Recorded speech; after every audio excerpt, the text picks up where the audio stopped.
Hey everybody, this is Rydo and we're back to Cracking the Cryptic. We're doing the free DLC puzzles, and that's probably about as much as I probably should commit time to, particularly considering how we started with puzzle 1 and it took 80 minutes, and then it skyrocketed to 156 minutes for puzzle 2, and then puzzle 3 was 190 minutes. It's just like these puzzles are getting more and more time consuming, and the difficulty here seems to be at just 1 star. The good news is that there are only so many puzzles that are free, and they do seem like they are all hand-picked and selected ones. But my goal, certainly going forward, is to try and speed up this process. Puzzle number 4 here is a Night Sudoku, which is about as close to a classic Sudoku, I think, as you probably are going to get, with the next puzzle we do being a classic Sudoku. So maybe we could even do 2 puzzles in a row here. So the classic rules apply. In every row and every column and every box, there must be one and only one of the digits 1 through 9. And the night rules get added here. The same number cannot appear twice in the knight's move. 2 over and 1 across in any direction. Now, on that, if I click something here, are the rules changed? So it shows that. Yes, it is changed. So it shows that, I believe. Otherwise, it wouldn't have an area of influence in this square, in this square.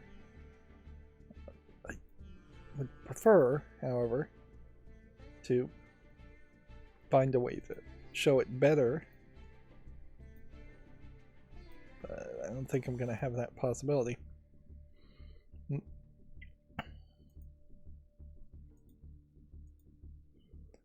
Okay, well, so on that, unlike every other puzzle we've done up until this point, we actually have numbers set up. We have 1, 2, 3, 4, 5, 6, 7, 8, 9, 10, 11, which is below the 17 that I think you mathematically need in classic Sudoku to solve, but we do also have the extra rule. Which we can begin with this by, let's just use reds to mark in the upper corner what cannot be a 1. And there is just going to be a lot more negative connotation here that we're going to take from doing this. We know all of that can't be a 1. We know all of that can't be a 1. And we know that that and that and that and that can't be a 1.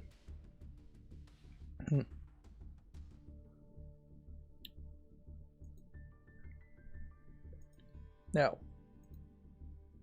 the question I need to ask is, why in the area of influence is it also including this square and this square?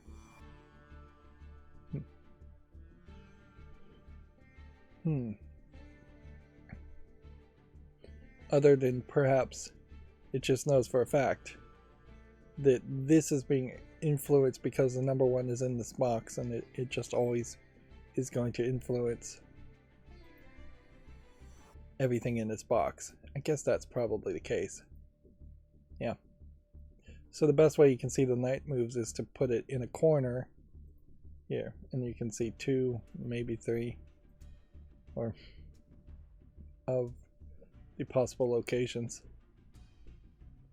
Okay.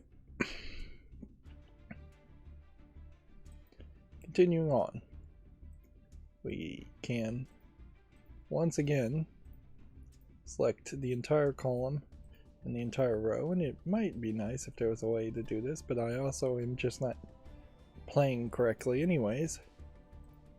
And then we select each area of influence. Might as well just include everything in the box too. And then we'll mark a red number 1 in that spot. Which, if we were to just start to look at the ones,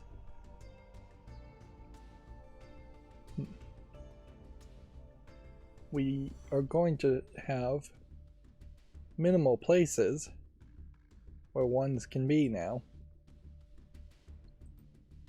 Like here, pretty much has to be a 1. So fairly quickly we've solved a part of the puzzle. And here has to be a 1. Why is that the case?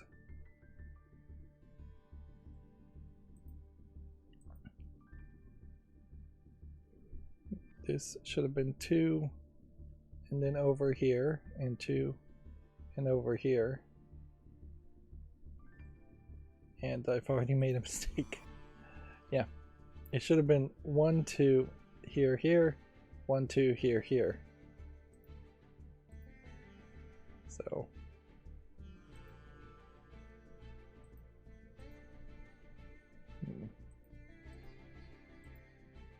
should have looked like this instead.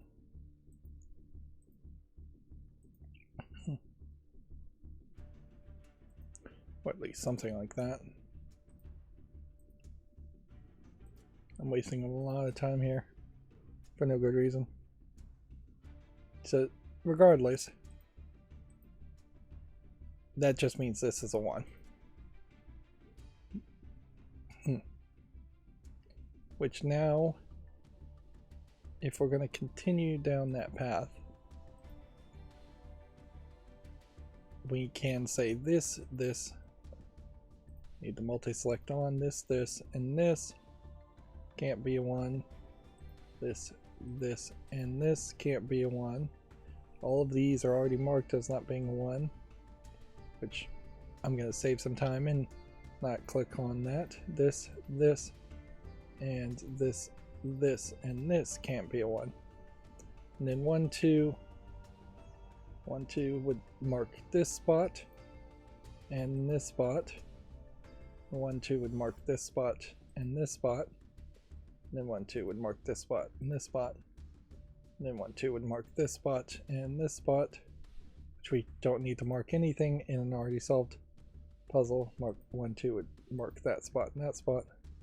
1, 2 would mark that spot and that spot. Okay. And that should now, probably don't need to toggle, just declick and collect. That should have left only one option there. And then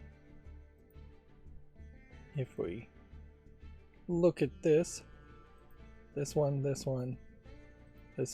this one, 1, 2 would also mark this spot. 1, 2 would mark this spot.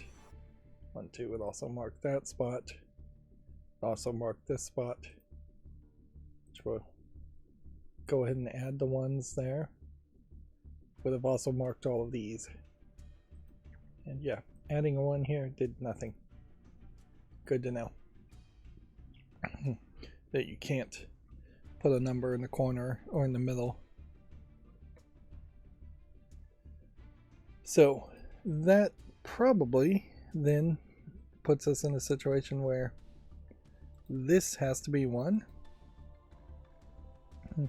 which eliminates this from being a 1 and this from being a 1, which then makes that be a 1.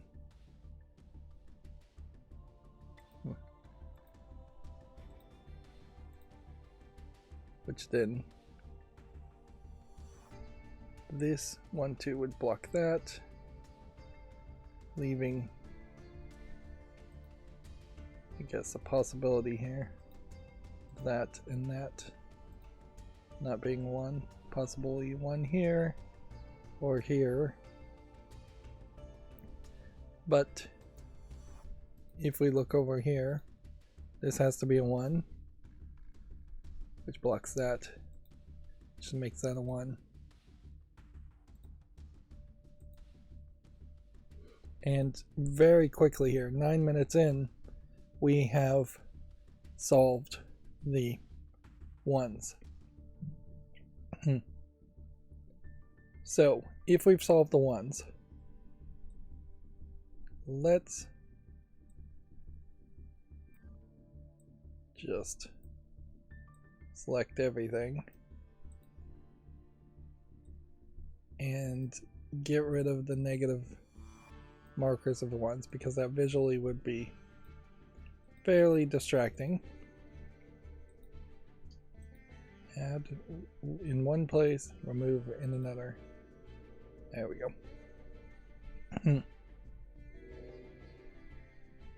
I guess there is a slight blueness to the numbers that we put here versus a blackness to the default hints, but I can barely tell. And it's not like I'm colorblind or anything, just from far enough away based on the calibration of my monitor, I haven't even recognized this in other puzzles, so it may only be for this puzzle. But yeah, there's blue hue to it. The next step, I guess, would be to do the 2s. So here's a 2. And we should just go with that, and I don't think that there's really anything more that can be done. Here's a 3.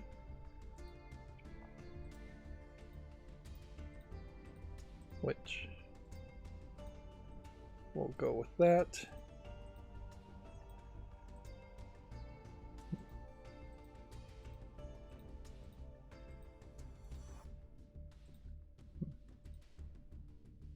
I think we've done everything right there. Yeah. Probably could have just skipped to the 4s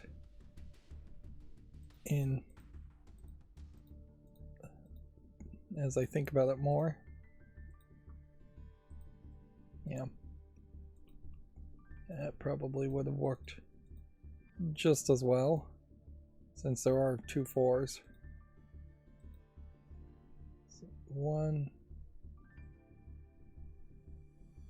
1, 2 would also include that one.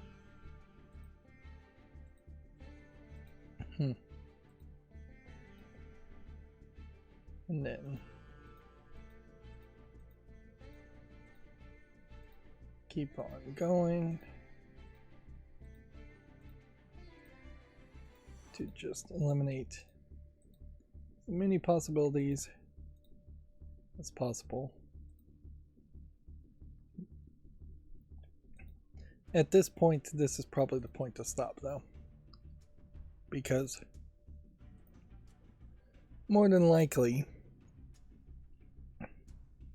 I have determined that a 4 can only be in one spot in one of these cubes, one of these blocks. 4 can't be here, 4 can't be here, 4 can't be here, 4 can't be here, 4 can't be here. 4 could be here or here. So let's just mark that.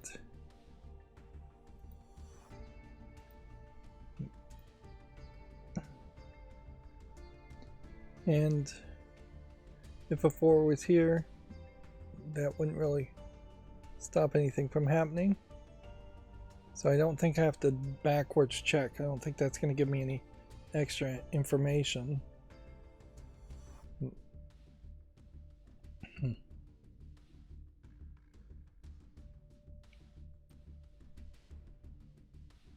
So it might be a case here that I can't do anything with the 4s. Well, 5, on the other hand. And there's not really going to be too much that we block with the 5s.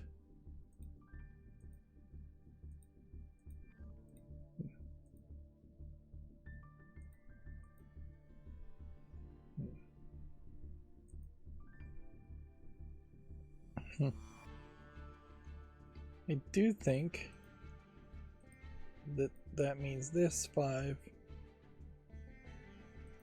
or this is a 5.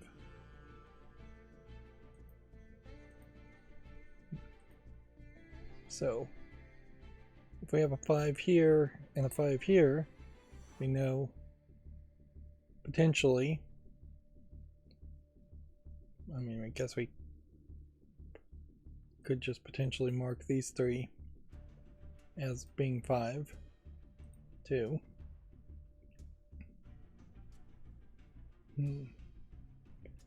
And I don't think there's anything more that can be done. There are 2 6s, so that's again going to renew the chances of something happening here. For the 6s, 1, 2, there. Also, everything in that cube should be a 6, and everything in this cube should be a 6. And then 1, 2. This way should make that a 6. 1, 2 should make that not a 6. It's going all the way down here. 1, 2 there. 1, 2 there. I think that's everything. Also, this is not a 5 because there's already 5 in that cube.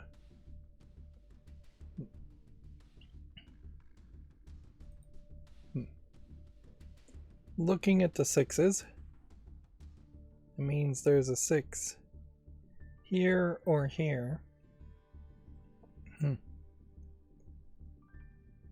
I'm pretty sure.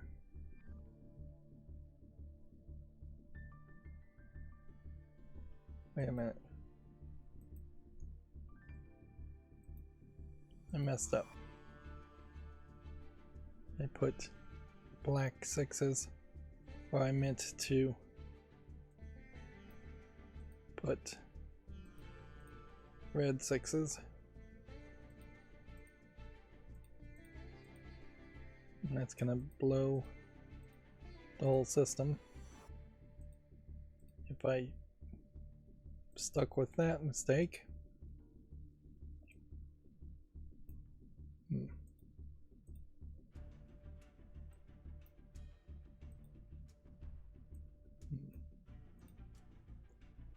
Let's see. That's what was supposed to happen.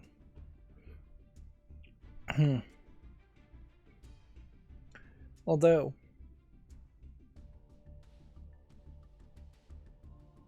I don't know if it's particularly helpful to need to mark it a 6 as not being in this cube or a 6 as not being in this cube.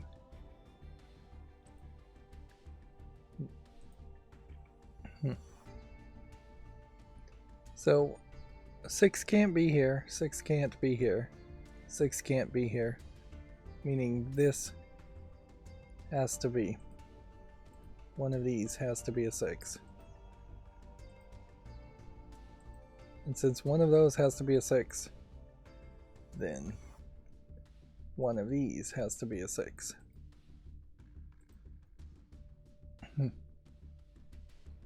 I'm not sure if this puzzle really is going to end up being that much faster. It started off feeling like it might be faster, but we may very quickly recognize that there's just a trick to it, that we're taking extra steps to fill in the center pencil marks by negatively deducing what it can't be. 6 can't be here. 6 can't be here. The 6 could be here. So I don't think we can do anything more with the 6s.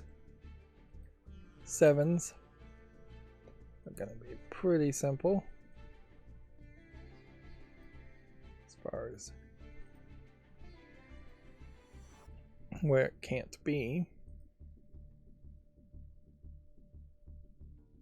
And so I don't think that helps me too much. I guess this also can't be a 7, and this also can't be a 7.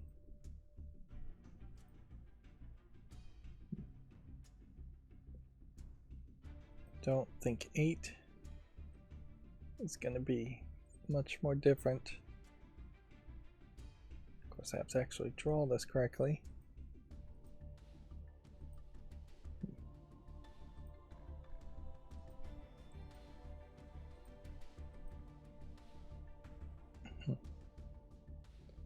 See, 1, 2 would also include that one and that one.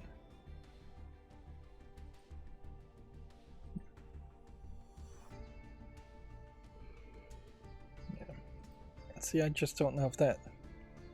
You just got way too many red pencil marks now. And the red... Maybe it could be useful if it was a shade darker. So an 8 can't be here, an 8 can't be here. We now know that one of these has got to be an 8.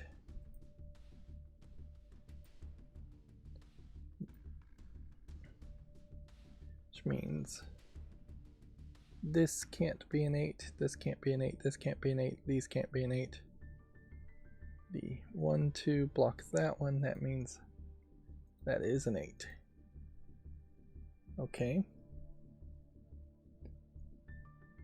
So now that we have an 8 marked, we know that this can't be an 8 and this can't be an 8. This can't be an 8 and this can't be an 8. And this can't be an 8 and this can't be an 8 also. So that doesn't really give us with anything new as far as information. Let's look at the 9s now. Got absolutely no 9s mentioned at all. But we already have the 1s done, so yeah. 22 minutes in and you're 1/9 of the way done with the whole puzzle. And I think you'd have to make a pretty crazy variant of Sudoku for where eliminating one number wasn't a big deal. There are, I guess, not a lot of variants that where you're just trying to brute force every single possible combination. But yeah. Still feels like there's a lot of success that we've had so far. I think it's probably wise to just skip over to the 4s.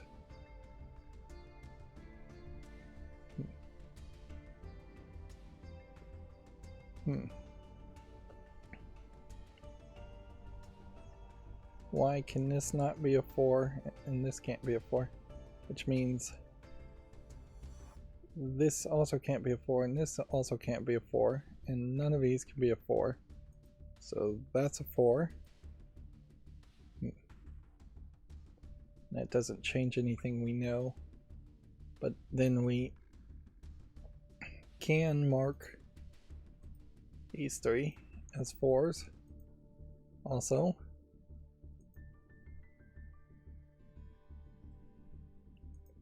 Then it's probably wise to just skip over the 6s and see if we can figure out anything else. If this one did 1, 2 here and this one did 1, 2 here, we kind of know that that would cover these 4 pieces, but that only works if this also couldn't be a 6, because if this is 6, then it would eliminate these pieces. No, I don't think that logic path actually makes sense at all. What I was saying. Okay. Can we dive any deeper? No. Can we do anything with 2s? Probably not. Can we do anything with 3s? Probably not. Yeah, I've got a frog in my throat. Apparently. Can we do anything with 7s? Probably not. Anything with 8s? Probably not. Anything with 9s? No.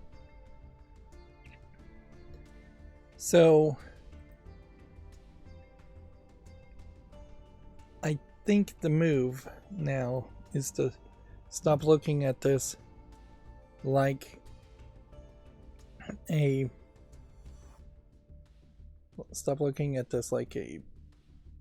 night Sudoku puzzle, and instead just fill in all of the possibilities that a square could have.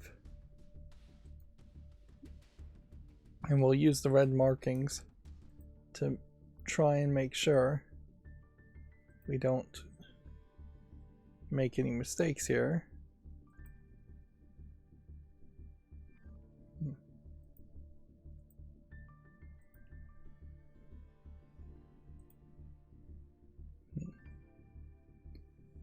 Two, 3,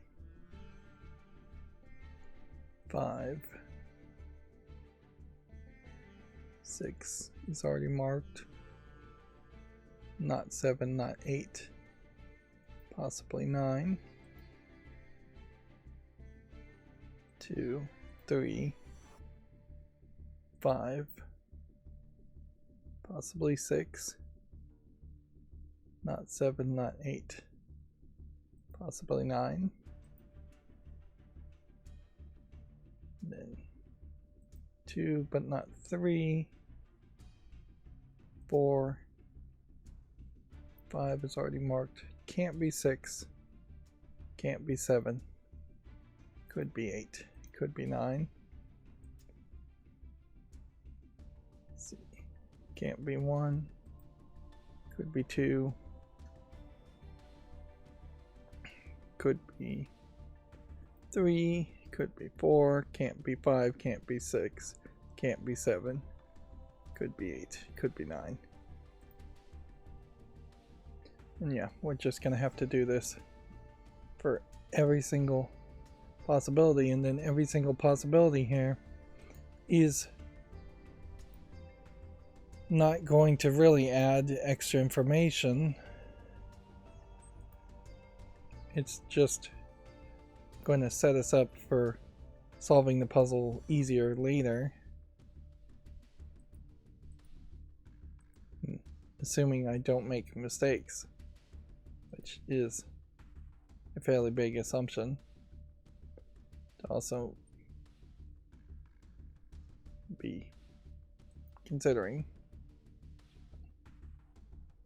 2, 3, 4, 5, 6,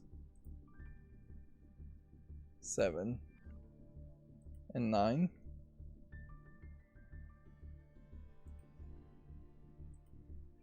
This, I guess, is where having ones finished early is saving me some time, even though I'm spending a ton of time marking things here. Can't be 4.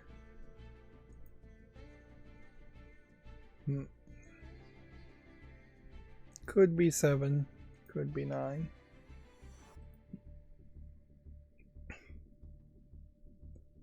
It definitely feels like there should be a better way to do this, but I can't think of anything.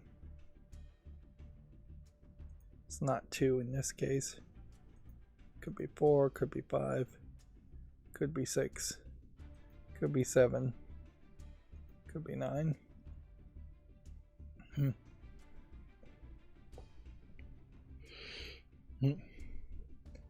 So I guess if I solved even one number, I probably would stop filling in boxes in favor of trying something different.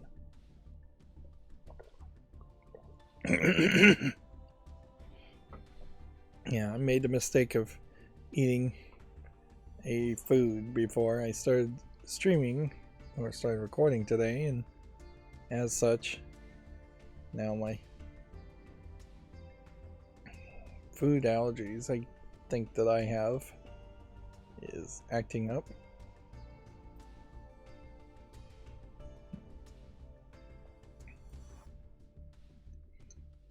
Six is a possibility. 7 and 8 isn't. 9 is.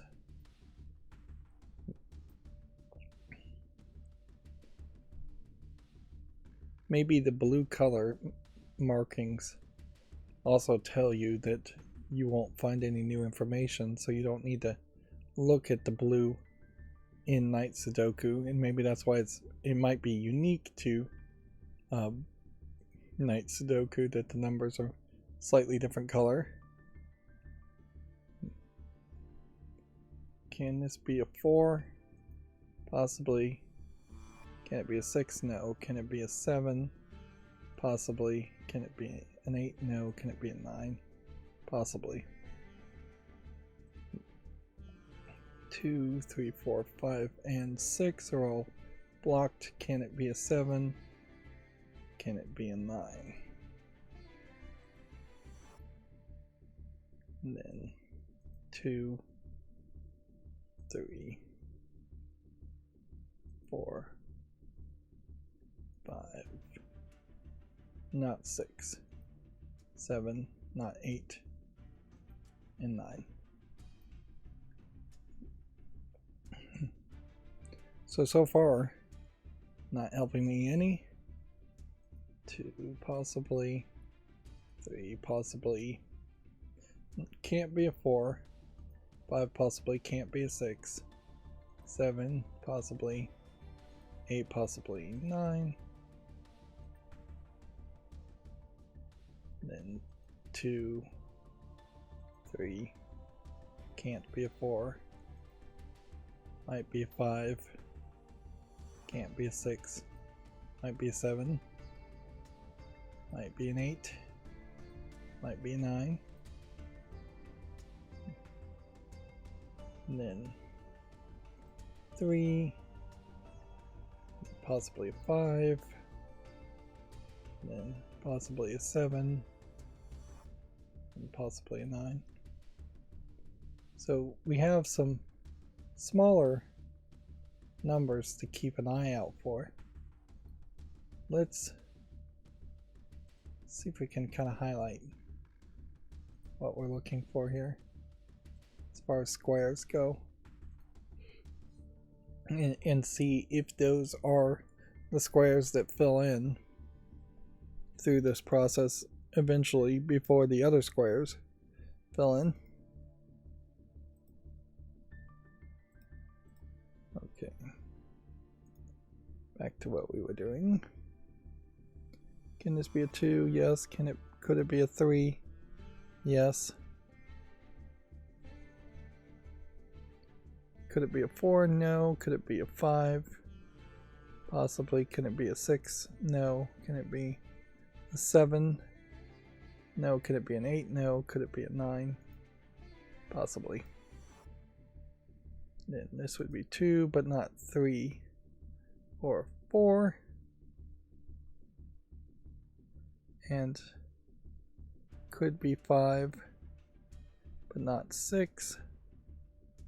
It can't be a 7 and 8, so it might be a 9. Which, I think that highlights that one. Then as being the next small one to focus on.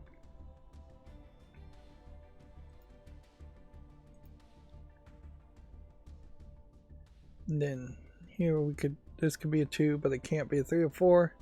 It might be a 5, but it can't be a 6. It could be a 7 or an 8 or 9, though. If we could just eliminate some numbers to get this down to a set of 3, then we would know, and then that set of 3 could be removed from the other group, which would probably lock something in. The next location I imagine I should be looking at, instead of just trying to brute force this by filling in all the cubes with pencil marks, would be this column.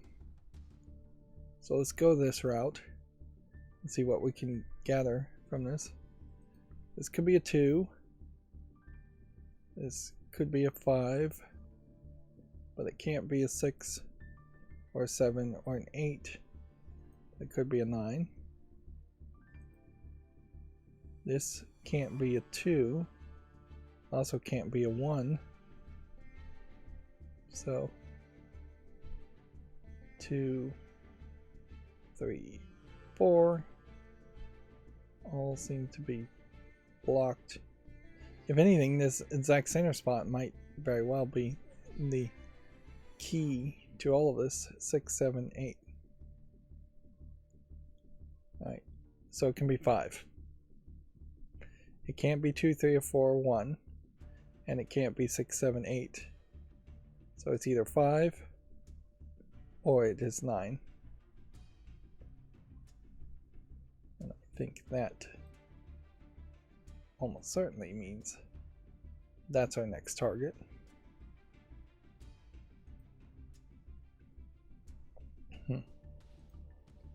Then this might be 3, might be 4, might be 5,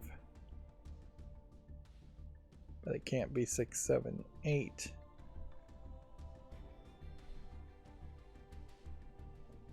It might be 9. Right, let's continue down this path. This can't be 1, can't be 2. It might be 3. Can't be 4, can't be 5.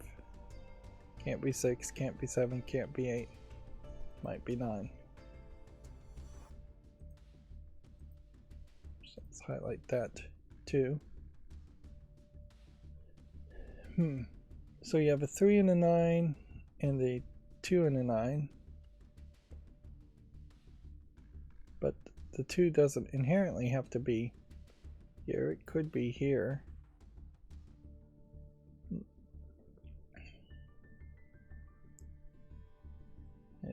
And you have a possibility of a 4 here or here. A possibility of a 2 here and here. And so I don't think I can find anything more from it. So if this column didn't help me, my next thought is that this square, this box, would be our next shot of making real progress. So let's fill in these 4 corners. This could be a 2, but it can't be a 3 or 4. It could be a 5. It could be a 6.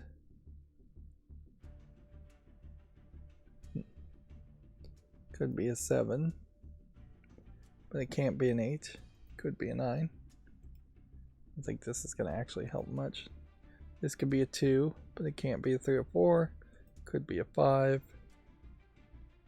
Could be a 7. Or could be a 9. This could be a 5 or a 6 or a 7 or a 9. This could be a 3 or a 5 or a 6 or 7 or 9.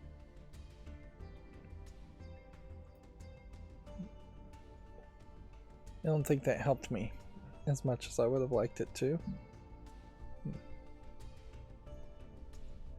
Yeah, it seems like if you found where the 5 is, you would probably... Well, no, actually, it probably wouldn't solve much else at all. Okay. It's pretty much every row has 2 hints in it, and every column has 2 hints in it going forward. So, unless there's some major strategy I'm missing, then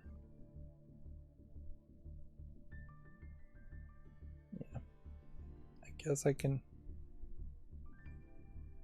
go ahead and mark these as having 2s in them.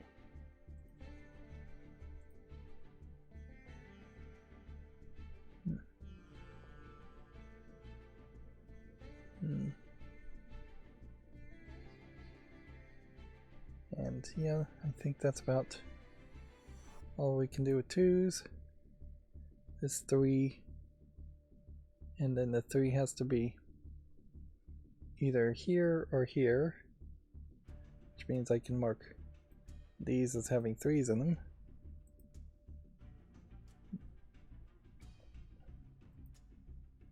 Four.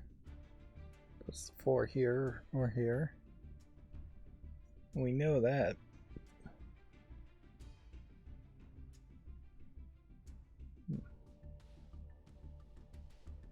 Okay. Is there anything else from 4s? No. 5s. We're putting a 5 here or here, because 5 can't be here or here or here. Then we can mark those 5s off.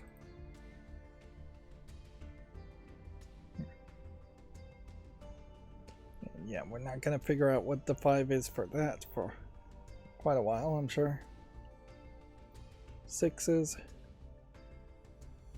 6s don't tell me anything. 7s. 7, 1, 2 here means that can't be a 7. Yeah, I had that marked, I think, anyways.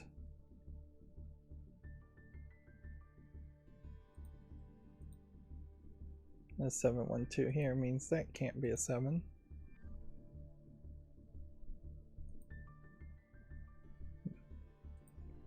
Just did a bad job of marking the 7s.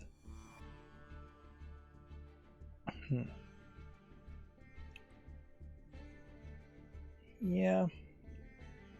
I wish there was some visual element here when you change the color of the background so that it looks different than the highlight. I don't know how you really do that. Maybe when you highlight you should just disable the color of the backgrounds, or maybe you should have just a small blue square in the middle when you change the background and label something, or maybe even a corner being flagged as a color or something like that, or a circle. Yeah, we have a whole bunch of squares going on here. Why not just have a blue circle when you change the background instead of a square?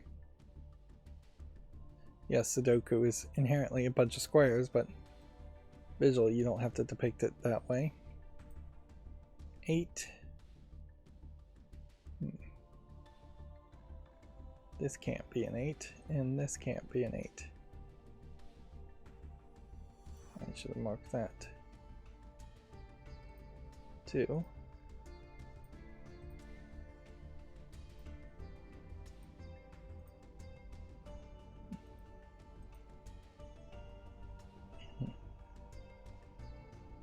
That clears some things up. Now, since we know this is an 8, then we can go ahead and remove that from being an 8. Okay. And then last one would be 9. And I don't think 9 can be proven in any way whatsoever. Other than there's a lot of things here just not marked with 9s, but if I continue to fill in the empty squares, a lot of things would be marked with 9s. And that's going to be the next step. So let's get back to the grind here. So we know it's not 1, we know it's not 2 or 3.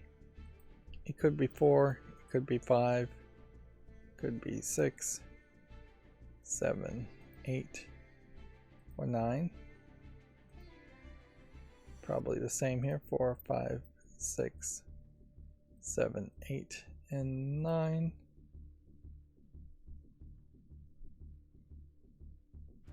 And if it's already got numbers in it, we should leave it alone.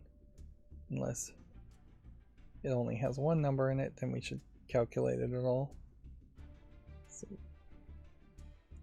this one could be 2, and it could be 7, and it could be 8 and 9.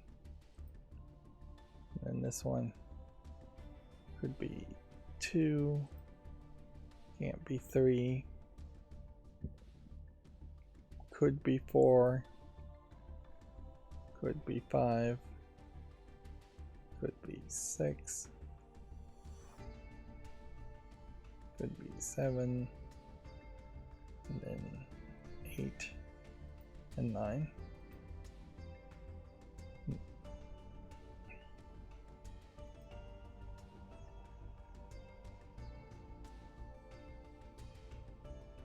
See, 1, 2, 3, 4 all marked either as wrong or possibilities. So then this could be 5. Also, it could be 6, could be 7, can't be 8, could be 9. Just filling in way too much. This could be 5, this could be 6, be 7, can't be 8 again, could be 9. Probably could have filled in the exact same numbers in each of those rows. Yeah. So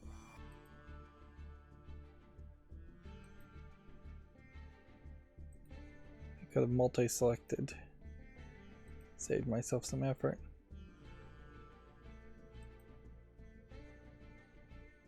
Yeah, let's do that over here. We already have 2 marked as a possibility on all of those. 3, it cannot be. 4, it can be, except for this. We'll change that in a second. 5, it can't be. 6, it can't be.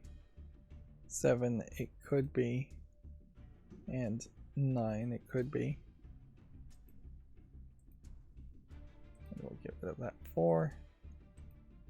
And I have perhaps some deeper double checking that I should do here. Just to look up and down and make sure there isn't an obvious mistake I just made.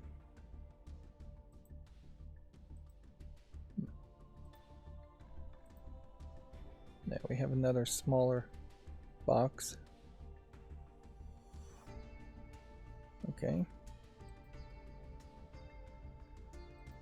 Could this square be 3? Yes. Could it be 4? Yes. Could it be 5? Yes. Could it be 6? Yes. Could it be 7? Yes. Could it be 8? Yes. Could it be 9? Yes. Everything other than 2 and 1. This could be 3.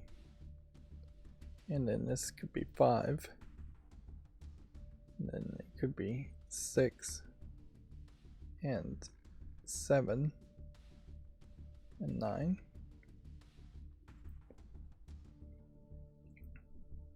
This could be 4. and 7 and 8 and 9. And then this could be 4 and then 6 and 7, then 8 and 9.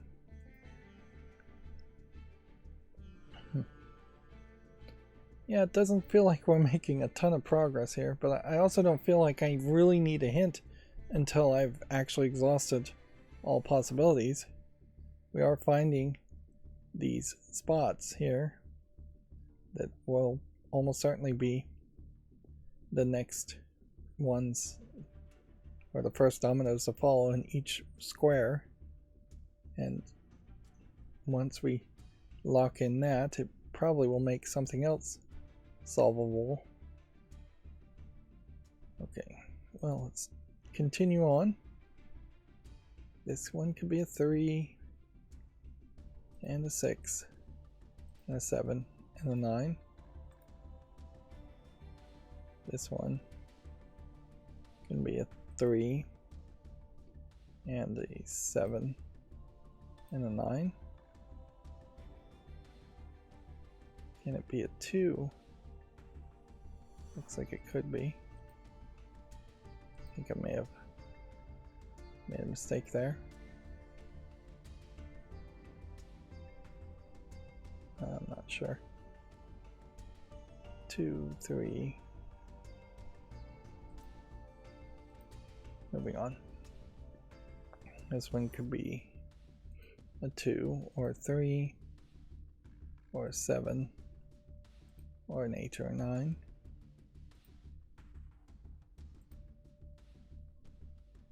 2, 6, 7, 8, 9 for that one. And 2, 3. Can't be 5. Can't be 4. 6, 7, 8, 9 for that one. Wish I could think of something better to say while doing all of this instead of just counting numbers up and up over and over again.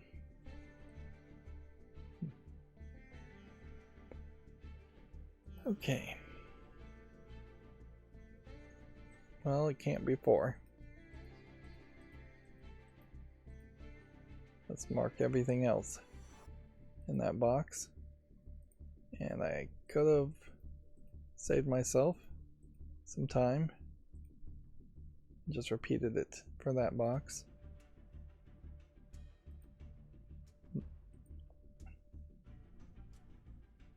This is 3 or 5 or 7, 8, 9. Most of these are going to be pretty useless boxes to fill in.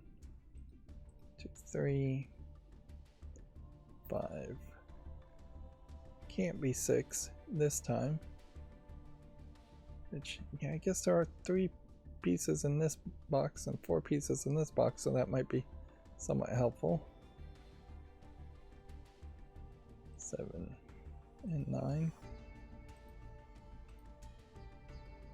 2, 3, 5, not 6, possibly 7, possibly 8, possibly 9.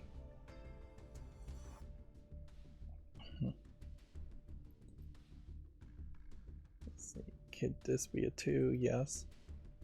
And then could it be a 5? No. Can't be a 6. Could it be a 7, 8, or 9? Yeah, possibly. Could this be a 2? Yes. Could it be a 3? Yes. Can it be a 7? Yes.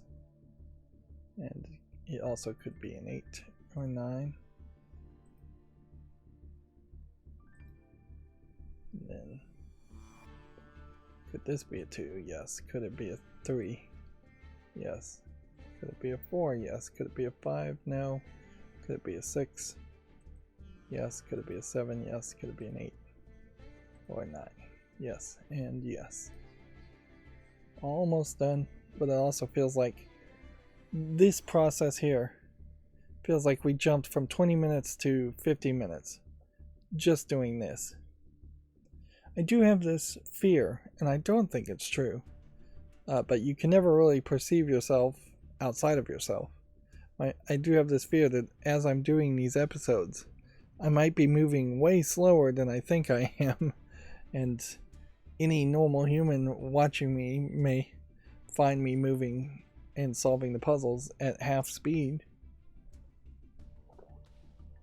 I don't think that's the case, considering how I typically am watching almost everything on YouTube at double speed. But can't know for sure. We can double up and solve this one for both, I'm pretty sure. Because we can say there's either 2 or 3, but there can't be a 4. There could be a 5. There can't be a 6. There could be a 7, an 8, or 9. And then we'll individually finish this one. Can't be a 1, can't be a 2. Could be a 3. Can't be a 4. Could be a 5. Can't be a 6. Could be a 7, an 8, or 9. Let's see. This looks like it could be a 2. Looks like it could be a 3. Looks like it can't be a 4. Could be a 5. Can't be a 6. Could be a 7. 8 is already marked. And then possibly a 9.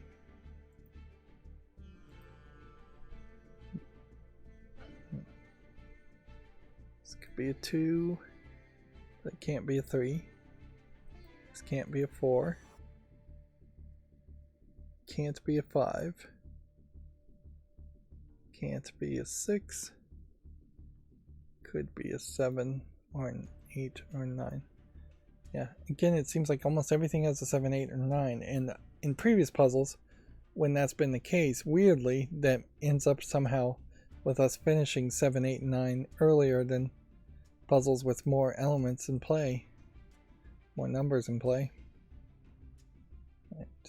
Final one. This could be a 2. This could be a 3. Can't be a 4. Can't be a 5. Can't be a 6. Could be a 7, 8, or 9. Alright.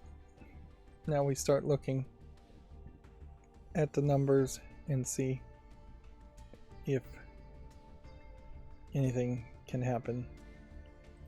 Otherwise, I may have to reconsider something here. Something I potentially messed up if that's not the case.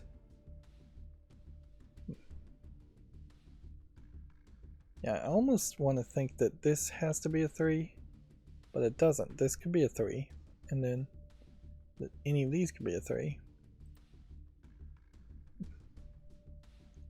4s here. 4s here or here. 4s here. 5s.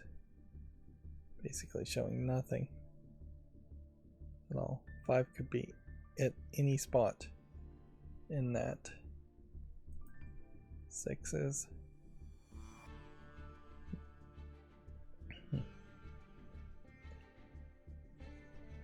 And 7s. There's only one 7 in this spot.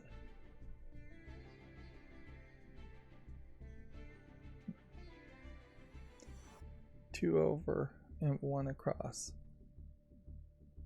Oh no. Am I an idiot?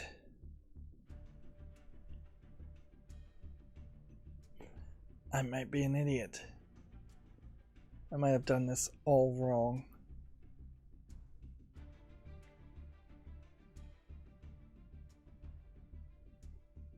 No, let me check something here. If I click on this 7, well, let's just clear. I click on this 7. It is marking its area of influence as 2 this way, and then 1 to the side. I was thinking maybe what they were saying was 1, 2, and then across. Yeah, suffice it to say I don't play a lot of chess. So, but no, I was right, and I saw that I was right earlier. I'm just doubting myself that it is 2 and then 1 to the side, not 2 over and 1 across, which I would say that is across. Which L shape is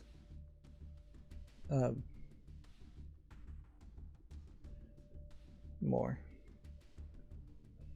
the way I usually would think you'd explain that.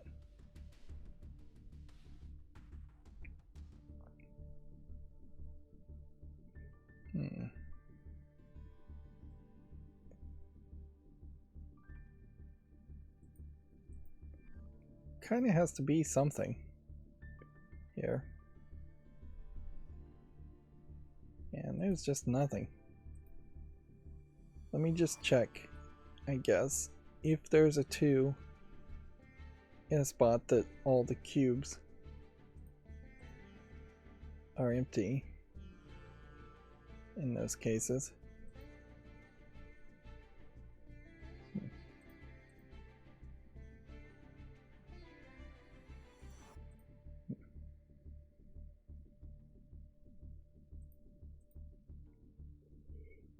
Yeah, I'm just kind of trying to figure out what the next step in all of this would be. And I may just need to go ahead and use a hint.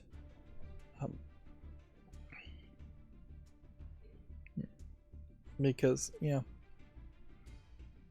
I don't think there's any like deep mathematical trick that I would learn on my own without a hint.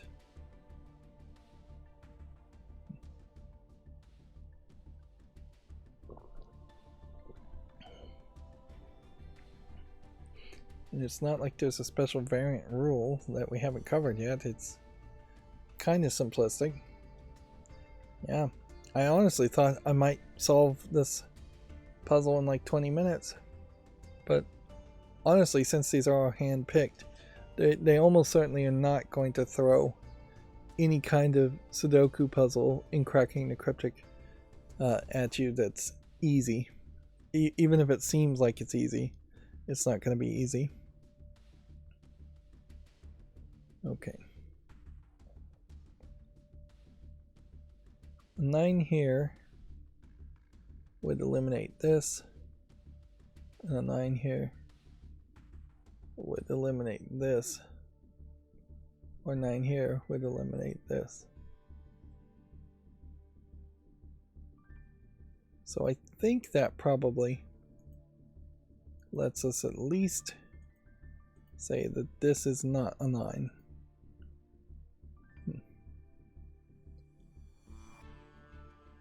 Because the 9 really, I think, has to be in one of these.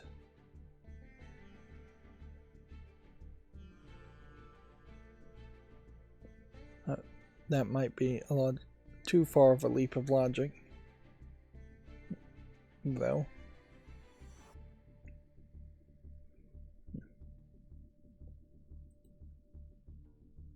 Other places where a 9 has possibly a certainty of being somewhere,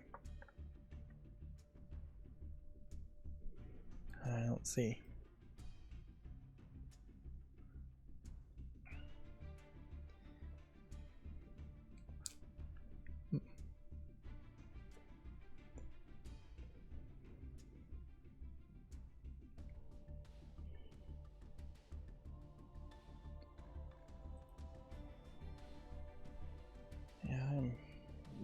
very, very confused.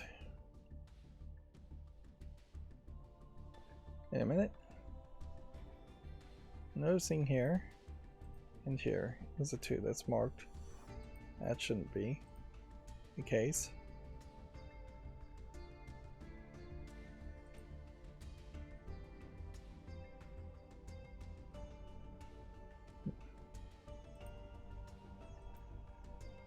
And then here also is a 2 that's marked. That shouldn't be the case. Do we have any other 2s? Let's just check that with everything else then. No 3 here, no 3 here, no 3 there, no 3 there, no. Okay, 4s. No 4 here, no 4 here. No 4 here. I just made a bunch of mistakes, didn't I? That's how this is all gonna solve itself. User error.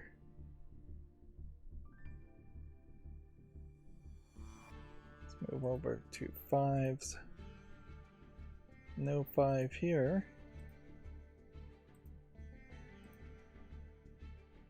And no 5 there.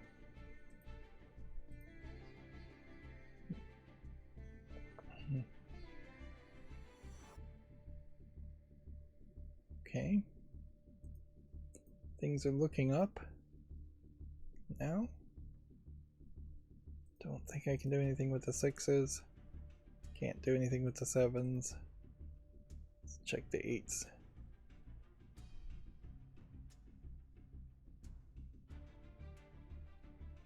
Nope. And then absolutely nothing to doable with the 9s.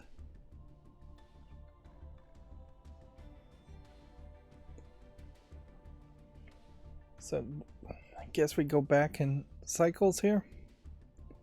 Just cycle through it again.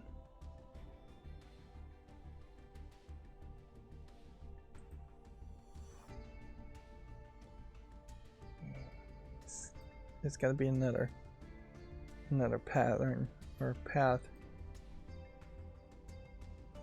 because I'm almost certainly going to go in just circles here. This is a 5, either here or here, which means this is a 5 either here, here, or here.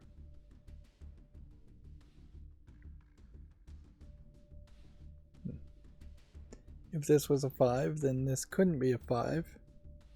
If this is a 5, then this could be a 5. That's the only connection you'd have there, and I don't think I can really derive anything from that, because this could be a 5 and then this could be a 5.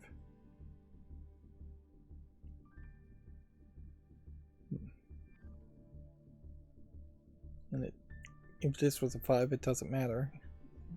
At that point, that won't be a 5. If this was a 5, then that can't be a 5.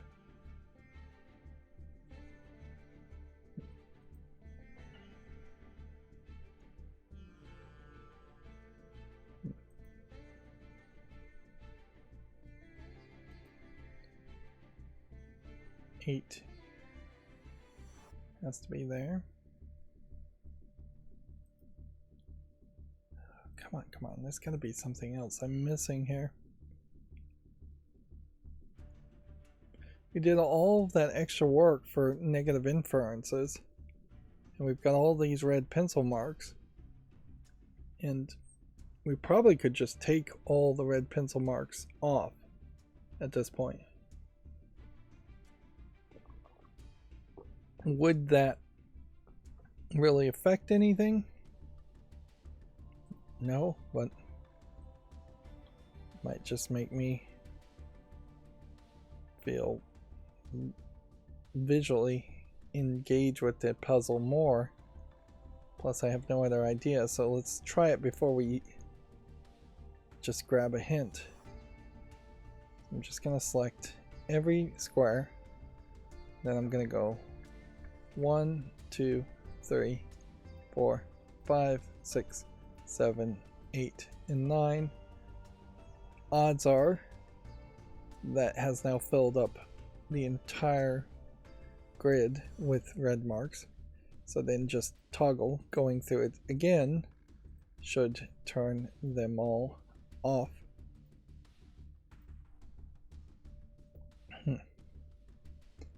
And yeah, that's less of an eyesore.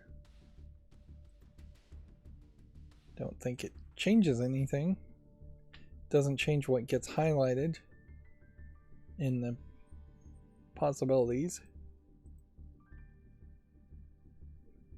So it really would have just come down to if I was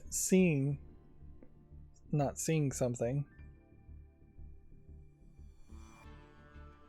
it might help me see that thing.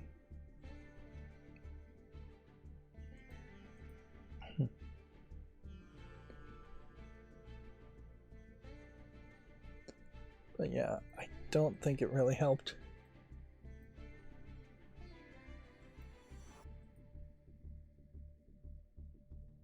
See, the thing is, like, going through all the numbers multiple times now would have been my first thought.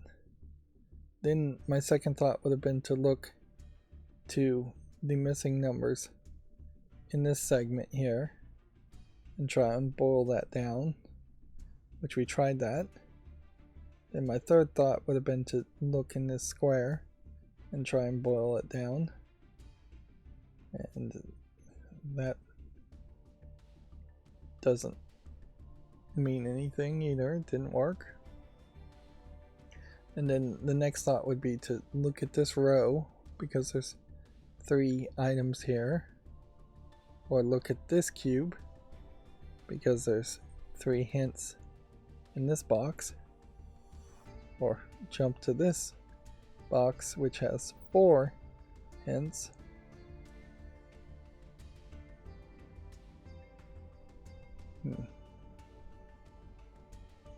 Or look to this row because it has 3 hints.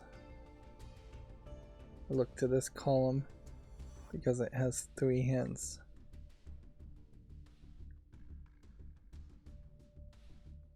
Just none of that's helping at all.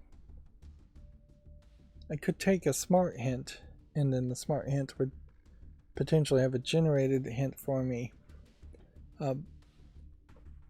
from the position I'm at, but I think it is better just to go through the what I assume are handwritten hints. So let's go hint 1. 1 can be placed in box 2 and propagated around the grid. Okay.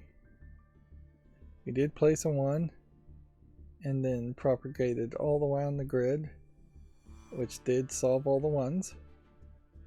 4 can be placed in box 8, and 8 can be placed in column 5. We did all of that, so we're ahead of the class at least for the first hint.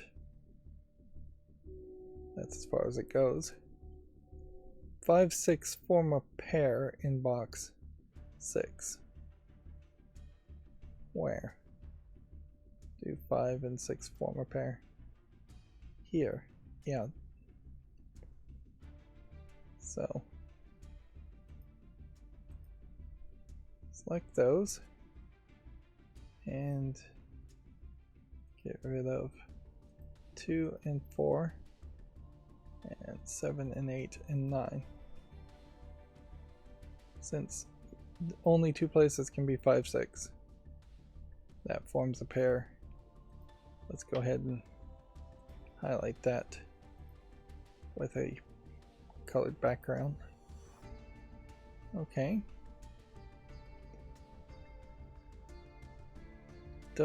Before I read any more of this, does that help me any further?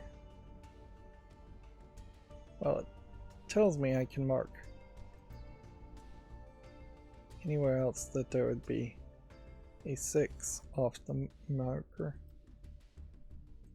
and anywhere else there would have been a 5 I can mark off the marker, And it tells me that 6 has to be here because 6 can't be here. And for some reason this says a 6 can't be here. Why can a 6 not be here?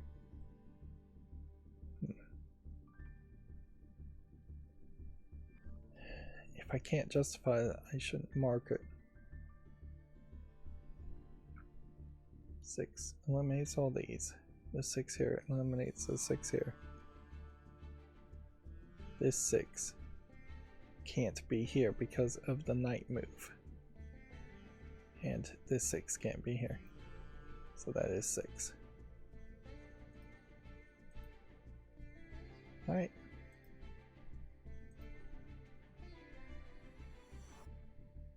And then this 6 eliminated this by the knight moves. So it is helping me when I mark things. Which means that's a 5. And that's a 6. And we'll go ahead and get rid of the background. Okay.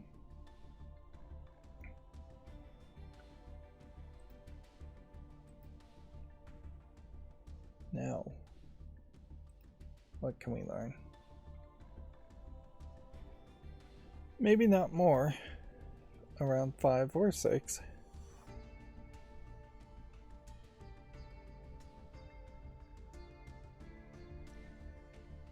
Did we eliminate any other numbers? No. I don't think we did. I don't think it even makes sense that we would have eliminated anything other than a 5 or a 6.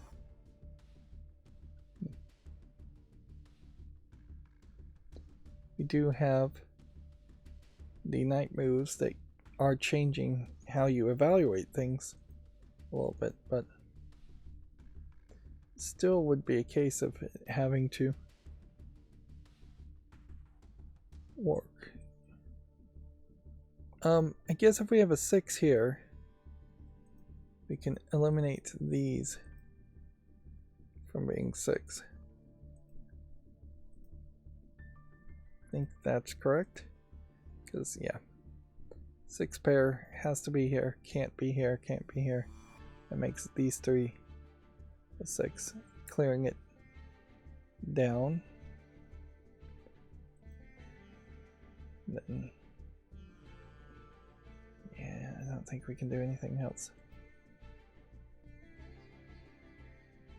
So what would have been the other thought? If we found the 5-6 pair here that we were overlooking, we should look for that same kind of thought somewhere else. We should look at all the 2s and see if there's a 2 pair. Only 2 places where 2 could be. Which, yes, that means that can't be a 2.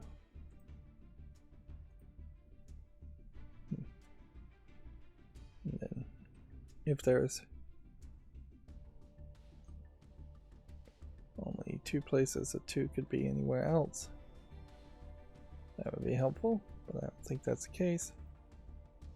We'll look at all the 3s. The 3 has to be here. Then that obviously can't be a 3. And that obviously can't be a 3.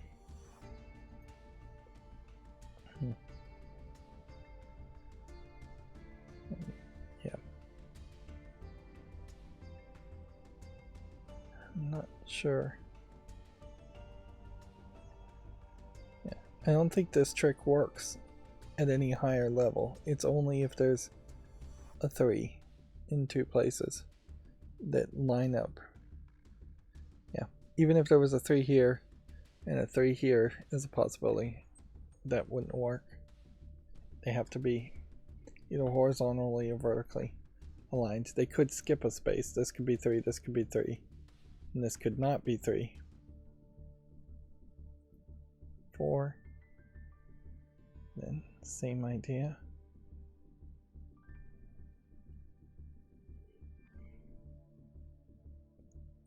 Don't think we can do anything with 4s. 5.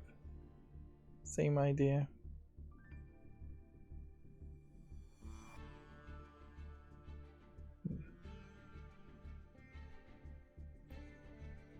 Six. Same idea.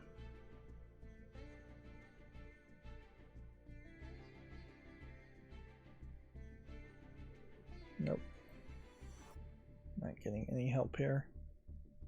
7s almost certainly wouldn't work.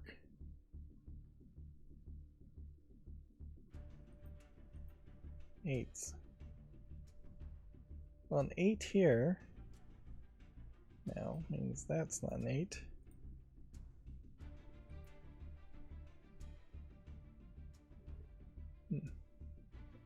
Also means that's not an 8. Which then means that is an 8.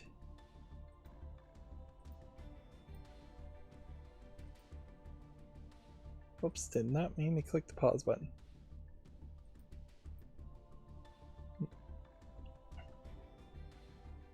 Okay. That clarifies quite a lot of it. I don't know though if it goes any further with 8s. Probably can't do much of anything with 9s.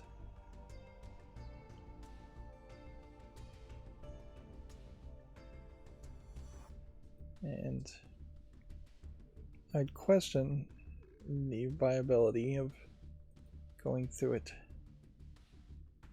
a second time. Well, I am noticing a 3 here.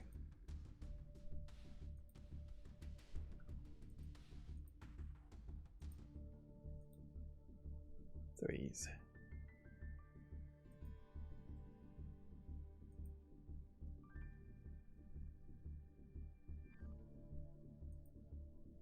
What did I just do? That marked it as a 9. I must have made a mistake at that point.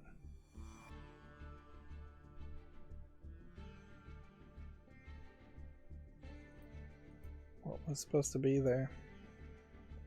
Supposed to be an 8 here.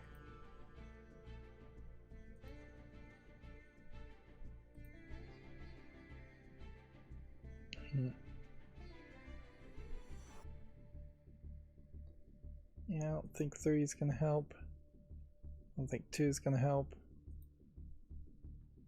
Don't think 4 is going to help.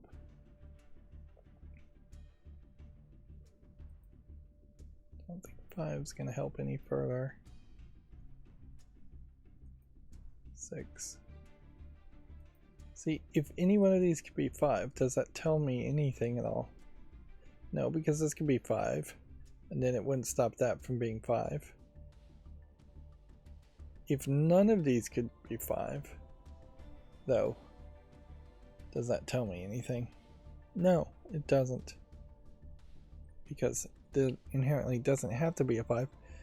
If there was a Knight Sudoku or variant of Knight Sudoku where the 5 must be within a knight's move of the next 5, that would be very complicated in the placement, but it might be very easy to solve. 6. Don't think I'm gonna get any help here at all. 8. Right, so what's the next thought process before we just ask for a hint again? Probably shouldn't be mentioning how long the time it's been either, because these recordings are getting long, getting ridiculously long. Although, in all fairness, if you want to play a good run of Binding of Isaac, 3 hours is a decent chunk of time to schedule to do that. So there definitely are games like that. And if you were going to compare, say, the entirety of beating some 60-hour story game to just one Sudoku puzzle, then in that false comparison, Sudoku puzzles are way shorter. Okay, I see a 7 and a 9 here. If I could find another 7 and 9 in that spot, that might be helpful.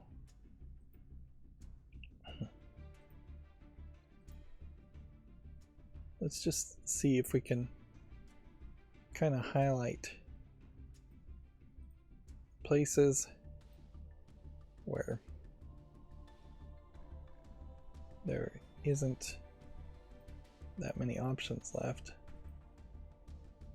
Probably just making things too colorful for no reason.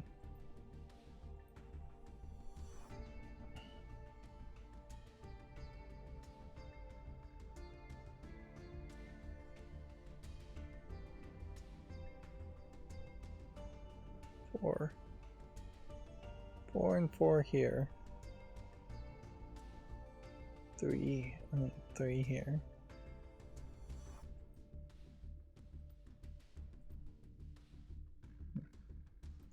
Yeah, I just hate that color.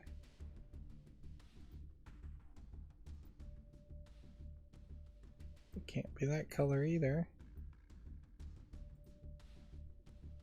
Because if I put the same color in the same row or column, I'm gonna think I'm implying something different. I'm overusing the colors. Okay. We need a 3 in this column. We need a 4 in this column. We need a 5 in this column. We need a 2 in this column. And we need a 9. 2 seems to have been eliminated.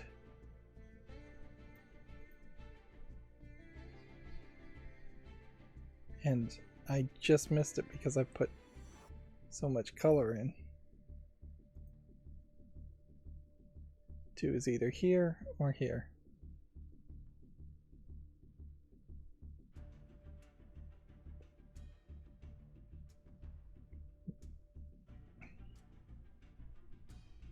I don't know if this is helping anything.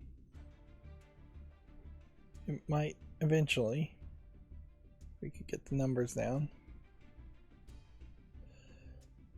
Do we have any other thing that isn't? You just have like bigger groupings everywhere else.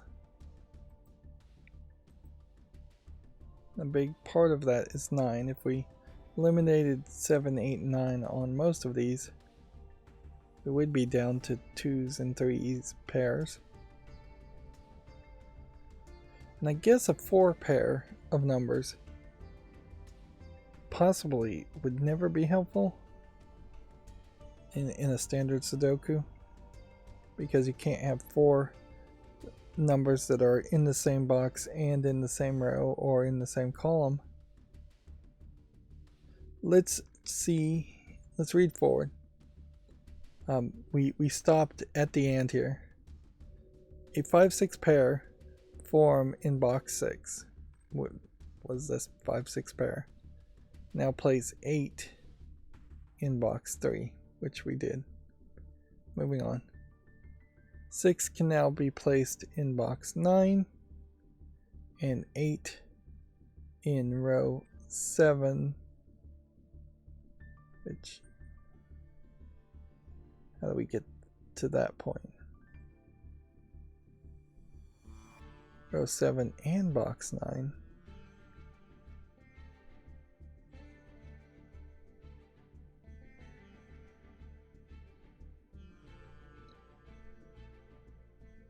How did we get to that point?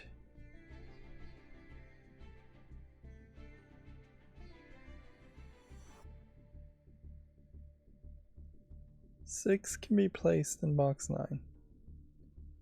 This 6 and this 6 tells me the 6 is either going to be here or here. At some point I decided it was here. Let's get rid of that because that seems like that's wrong. And then 8 can be placed in row 7 in box 9. How are we calculating that? We know if we place this 8 here, then the 8 could be only here or here. At some point, this 8 would eliminate that, so only 8 could be here and here. That would be the next step, yeah. Which then means 8, 8, or 8 could be here. One of these has to be 8, none of the rest of these can be 8. And then how do we know that the 8 is on row 7 instead of row 8 or row 9 from that spot? This would eliminate that possibility. This would eliminate that possibility. It's not like there's another 8. This 8, if this was 8, it would eliminate this. If this was 8, it would eliminate nothing. So why could it be that 8 would be invalid? This and this eliminate 8 from these two columns, but still that leaves 8 as a possibility in this column. There's no 8 around. And then there's just like no 8s here at all.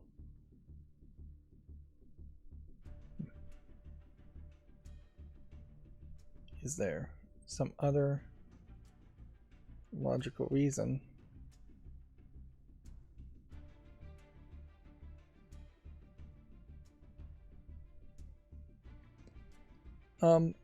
Well, let's think about this.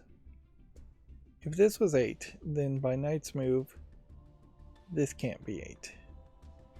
And this can't be 8. So this can't be 8.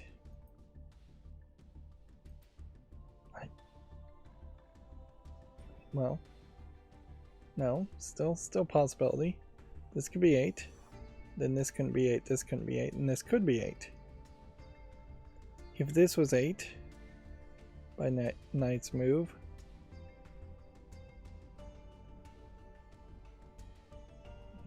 this couldn't be 8 and this couldn't be 8, and this couldn't be 8 just because it's in the same row. But this could be 8 and this could be 8. And then if this was 8, then this couldn't be 8, but this still could be 8. And then of course this couldn't be 8 because it'd be in the same row. So the next part of this logic would need to be, how are we eliminating 8 as a possibility in this row? I can't see a way, no way in the world you're eliminating 8 as a possibility on this row.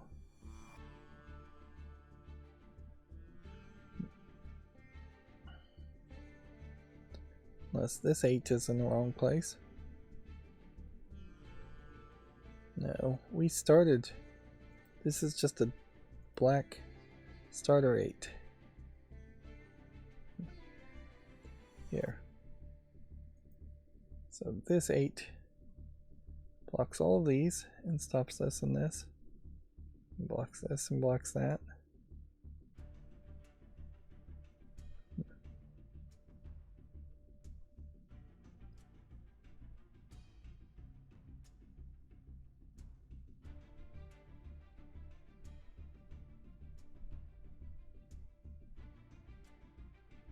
Yeah, and these notes are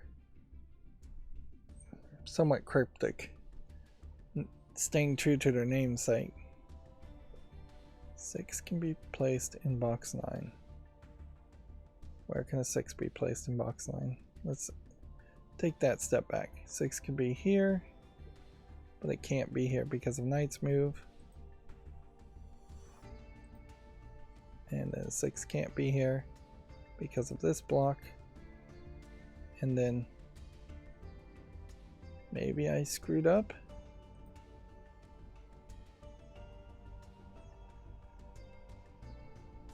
Let's see what happens if I were to try and change this to a 5. Nope, it immediately tells me I was wrong. So I didn't screw up on that part. So 6 can't be here. 6 can't be here. We know 6 has to be over here because it can't be here. I would assume that's correct.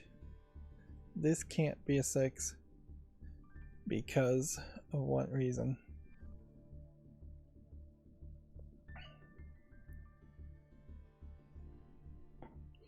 And it kind of doesn't even matter. This is a black starter hint.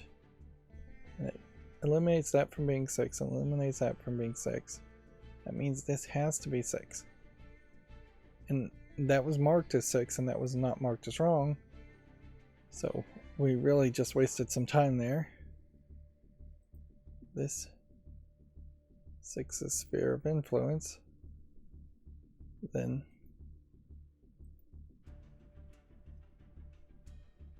eight in row 7. 1, 2, 3, 4, 5, 6, 7. And box 9. I think I see what's happening here. I'm misreading the instructions. It's not and box 9. It's 8 in row 7. Also in another 8 in box 9. This here is the only possibility for an 8. So that has to be marked as an 8. Once we mark that as an 8, then the 8 that I guess is here because of Sudoku rules gets established, but we don't probably even need that because we already know that this can't be an 8, and this can't be an 8, and this can't be an 8 just by the influence. The only place here it could be an 8 is that. So it gets that. Alright. I'm not sure we can take it any further, but we now know these two. One of them is an 8.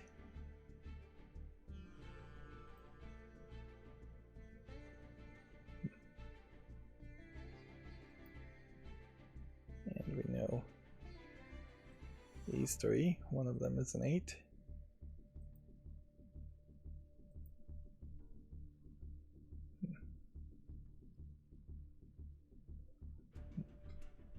We can also go ahead and highlight this and eliminate that background so we don't focus on that. We can eliminate that background so we don't focus on that.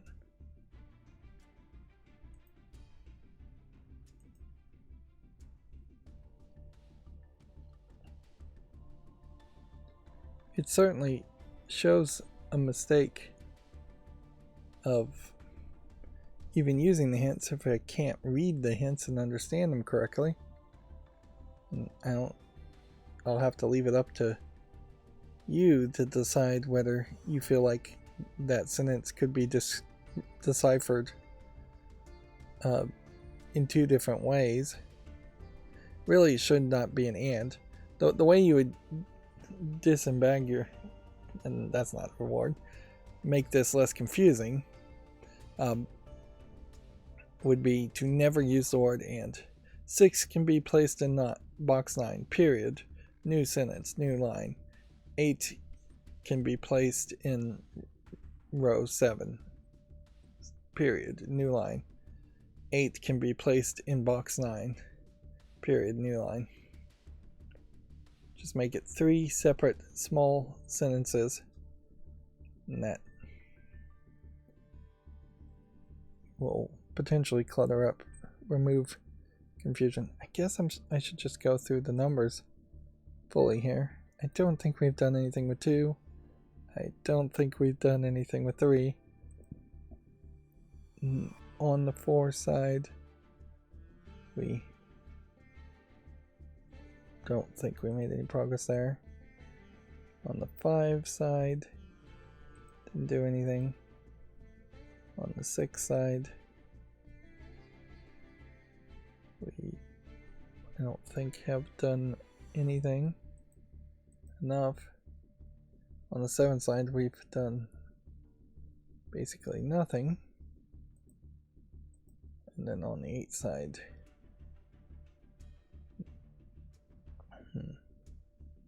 well, noticeably now, and I don't even know how we got to this point, this is the only option for 8 in this box.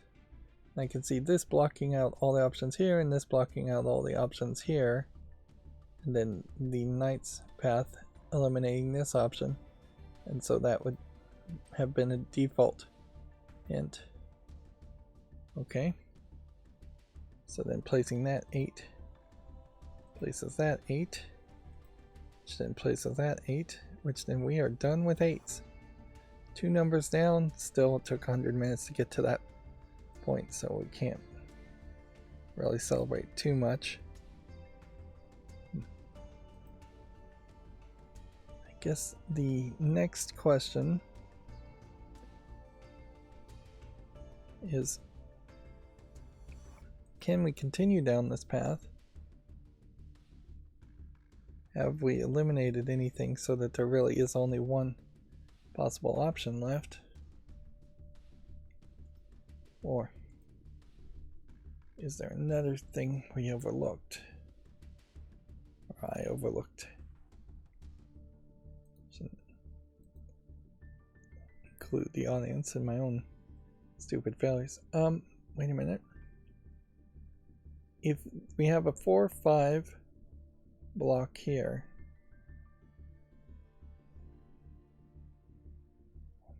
we have a 4 here, so we know one of these is 4, so we know that's not 4. That's not what I meant to do. I meant to do that. Let's see, hope that worked.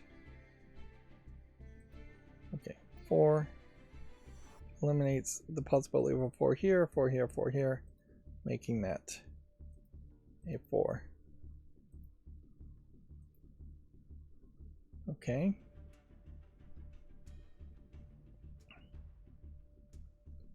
Small bit of progress there. Maybe can't do anything more. 4. Double check the knight's pass on the 4s, just in case it would have been another option. 5s. Still nothing. 6s. Well, if we know that there's a 6 here, does that tell me anything? No, I don't think it does. This 6 here, by knight's path, means that's not a 6.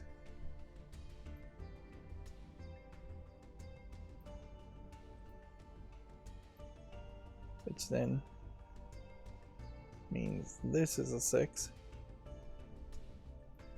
Which means that's not a 6.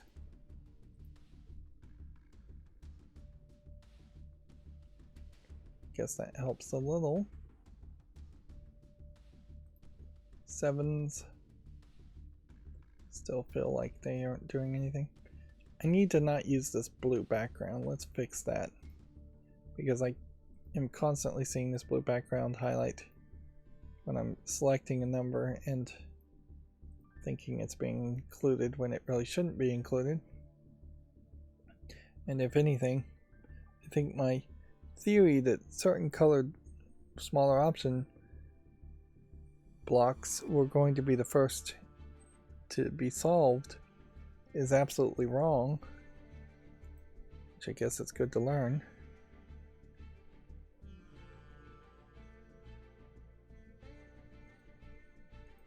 Although, speaking of learning, it would also be fairly silly. I guess this is true for any video game I play, or anything I do, is that obviously by the time I'm ready to give up and never play it again, or potentially never play it again, I'm going to be much better at playing the game.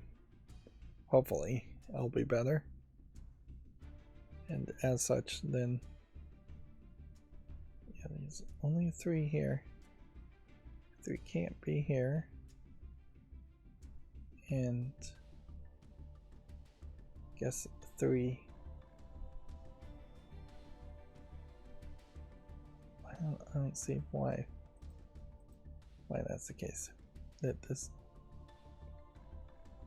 3 can't be here because of Knight's Path.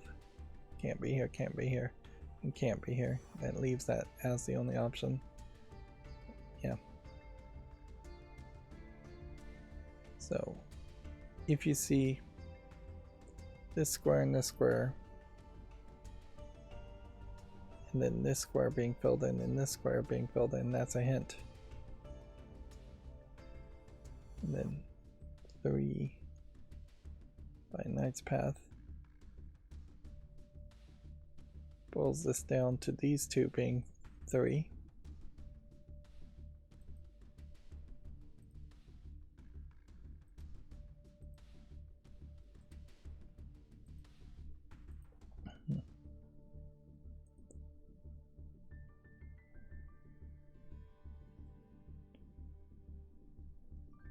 Yeah, it'd be really crazy though if by the time I finish this series I'm capable of solving Sudokus in a quarter of the time, and then I'm stop playing Sudokus for a year or 2 or longer. Several years probably would be my guess, as far as how long I would potentially take a break, and then I potentially would come back and still be pretty bad at them, having just gotten rusty.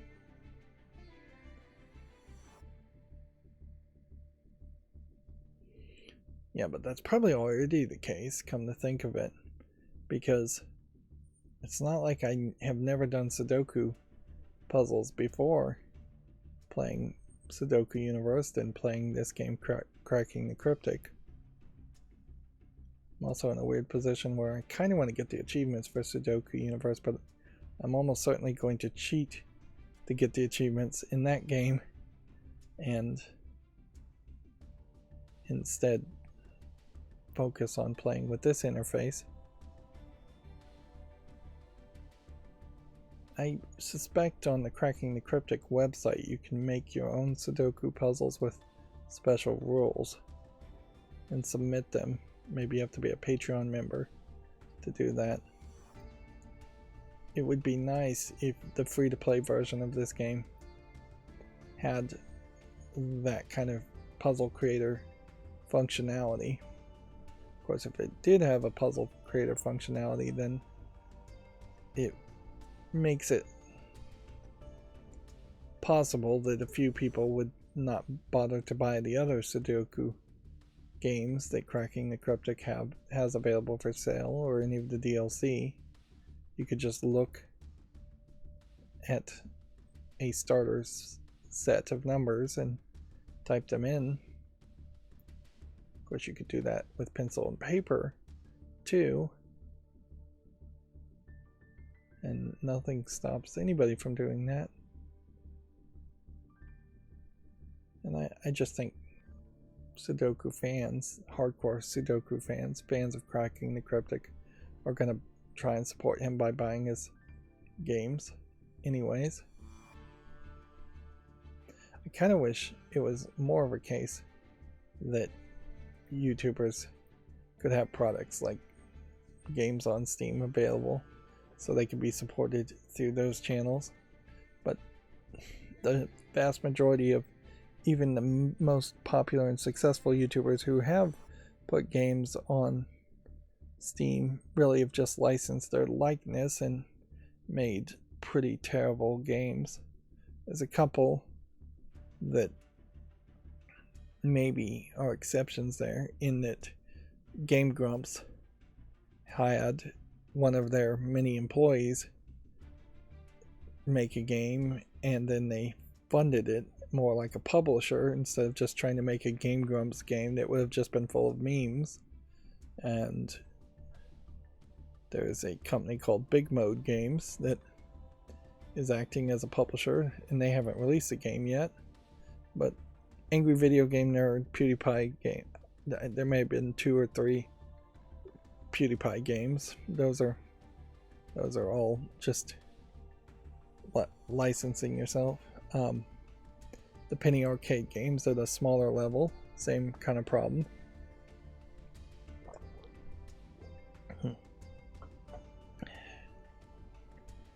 I don't even know what I'm looking at here.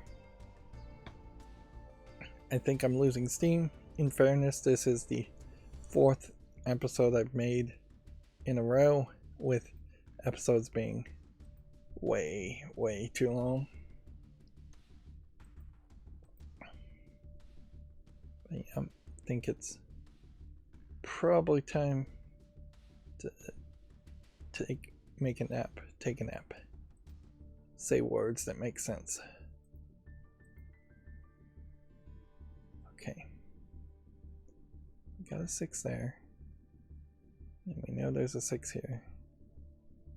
Then it can't be a 6 here, can't be a 6 here. There's gotta be a 6 there. Okay. So we now know one of these 2 numbers is 6.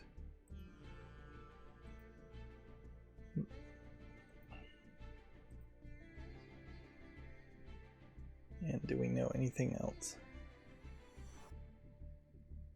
Well, we know one of these 2 numbers is a 6.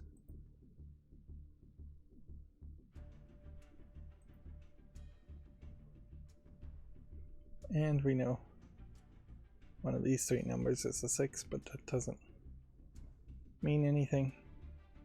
By Knight's Path, this 6 does not eliminate anything more.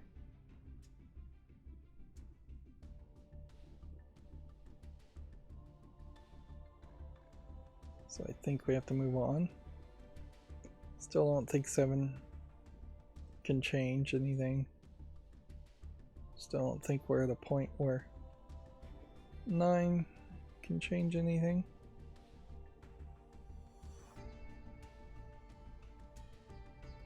Oh, wait a minute. We've got something here.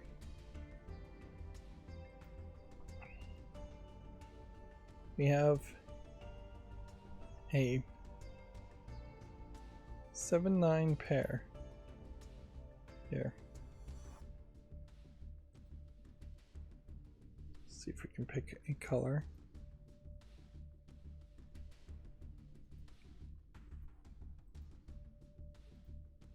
We've got a 7-9 pair here, which means that either the 7 or the 9 is not here, which maybe means nothing more than that.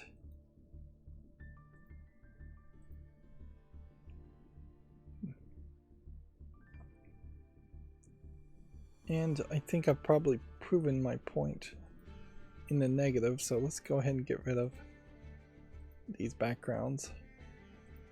I was wrong. These numbers in no way were the first to fall.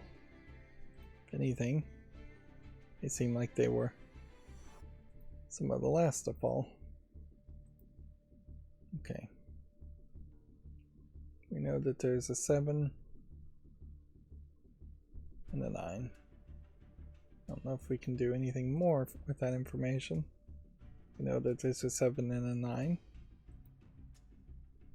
Do we have any other boxes that has just 2s? And we know the 2 is either here or here, which doesn't help me. We know the 5 is either here or here or here, which doesn't help me. We know the 9 is either here or here or here or here, which doesn't help me. 3, though, if there must be a 3 in this column, which there must, has to be there. By Knight's Path, does that eliminate anything more? Doesn't seem like it.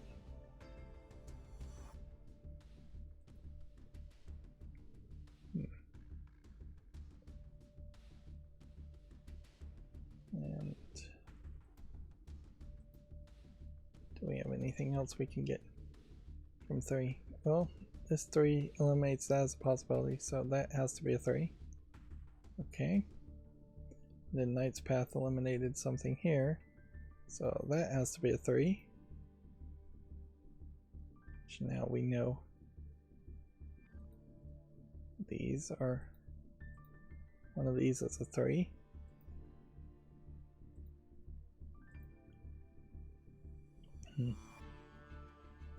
Yeah, and so you have a pair in this that if this is a 3, then this is a 3. If this is a 3, then this is a 3. These two can't be 3s.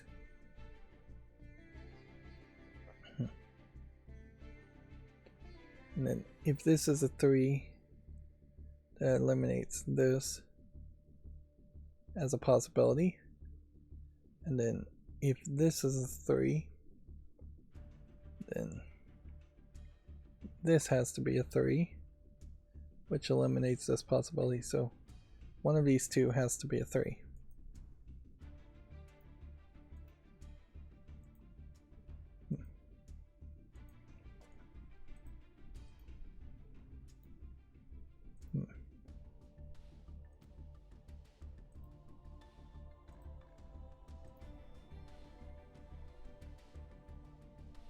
I think that cleans that up nicely. And then at some point this 3 eliminated all these possibilities and this 3 eliminated all these possibilities, which just makes that a 3, which then means that has to be a 3. So we should be fairly close to being done with 3s. Like, the only thing left is what is the X pattern here. If we could figure out what the other numbers are, that would be helpful too. So yeah, I don't think we can do anything more with 3s. Let's look at 4s.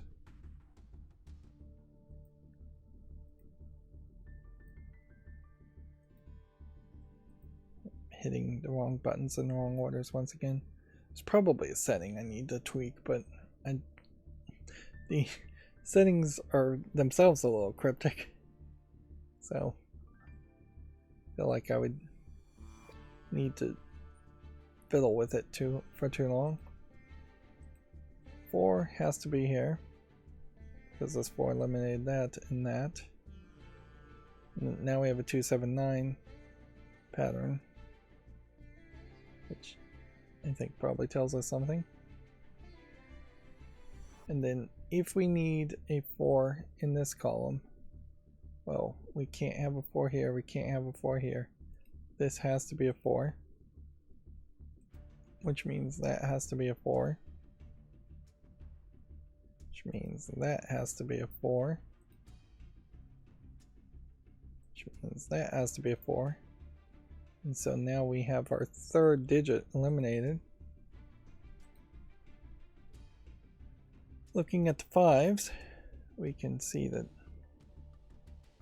either this or this is a 5.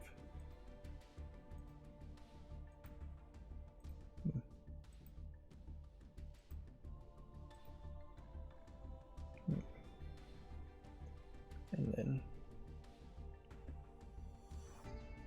we've got some fewer possibilities as far as 5s going now, but I don't think we've eliminated enough that we can do anything more. Looking at 6s, this 6 and this 6 could mean this is a 6 or this is a 6, but this could be a 6 too, and this could be a 6, and it could just move around in a weird way. Yeah. There's no knight's path to get any more information, so I'm assuming that that still can't make any progress.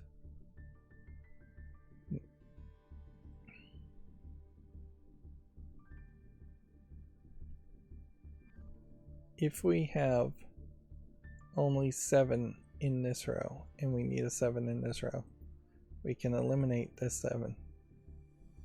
If this actually helps me in any way, I'll be surprised. Okay.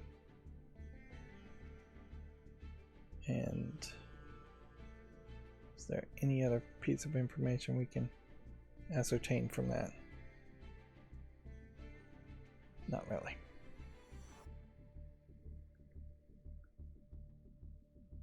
That's unsurprising. The 9s, we've got 9s galore. If we need a 9 in this cube, and this was the only 2, and there wasn't a 9 here, we could get rid of all of those.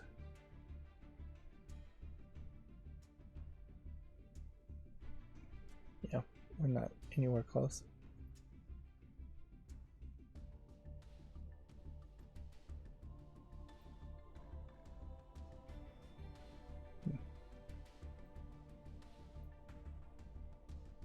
Back to the 2s. I think that proves nothing. Back to the 3s. Can't do anything. Back to the 5s. Can't do anything. Back to the 6s. Can't do anything. Back to the 7s. Can't do anything. Could mark at least the fact that we know one of these is a 7.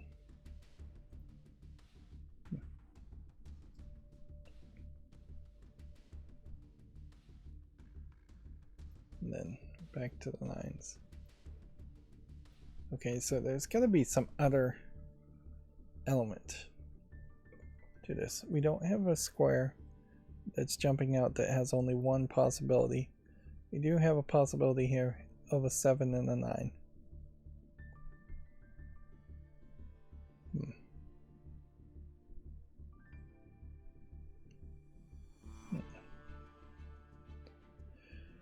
We have cubes that are fairly filled in. We have a 2, 5, 9 here, which doesn't, I think, tell me anything.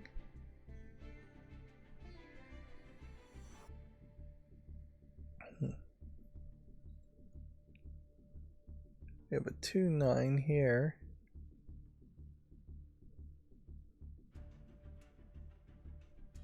Which I don't think tells me anything. We have a 5, 9 here. Which I don't think tells me anything.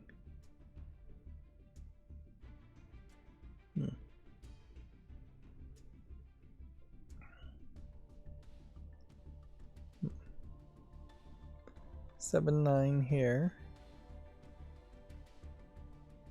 And overall, we know that this is 2, 7, and 9.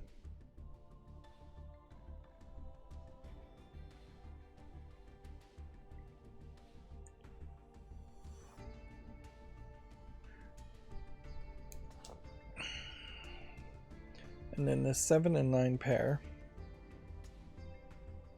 we looked for more of those pairs, and as far as I can tell, we don't have just a 5-9 pair.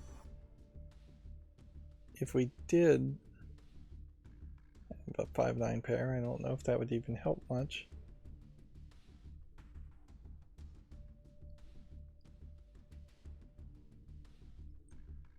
It definitely feels like if I could just find one more clue, one more correct answer, then that might get me back on track.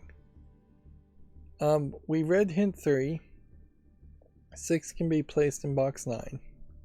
8 can be placed in row 7 and in box 9. Positions for 4 in box 4. Place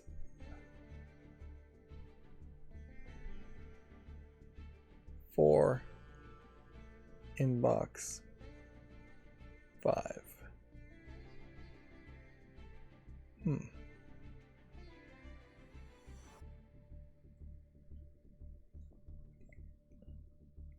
Which I must have done that.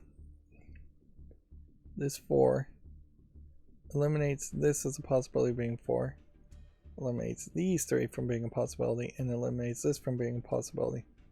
So that would mean the 4 has to be here, and I assume this 4 was not here to eliminate this, or maybe this 4 was here to eliminate that. Let's see, positions in 4 in box 5, place box 4 in, place the 4 in box 5, and then a 3 and 6 in that same box, which I must have done that for also. So what's the next hint? A 2 in row 7, check, column 9, would put 2 in a 2 in row 5,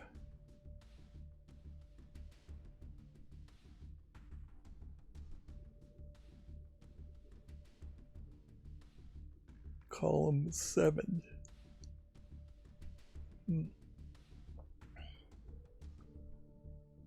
Okay, wait a minute. If we put a 2 here, we can't put a 2 here, this puts a 2 here. If we put a 2 here, that would leave then nowhere for a 2 in box 8. Because then 2 couldn't. I'm not following this logic. 2 here.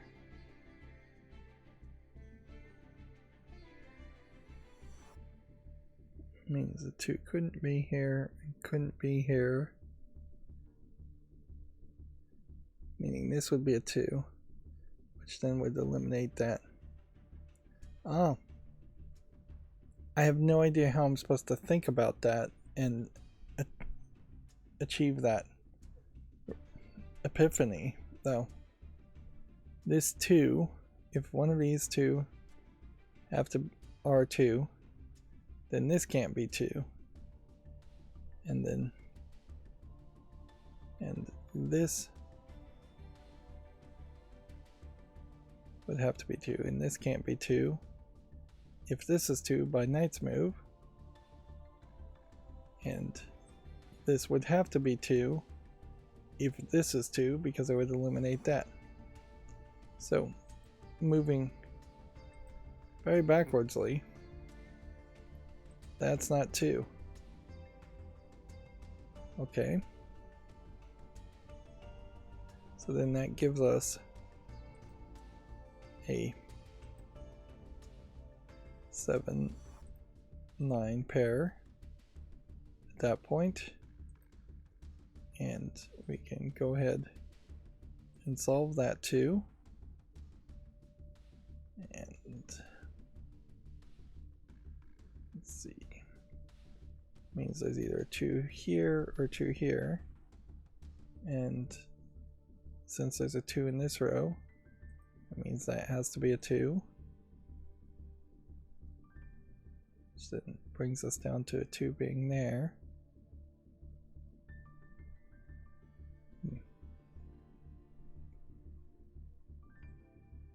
Is there anything else we can arrive at from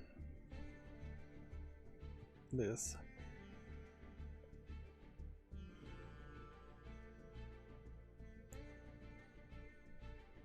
If this is 7, it would get rid of this 7 and make this a 2 or a 9.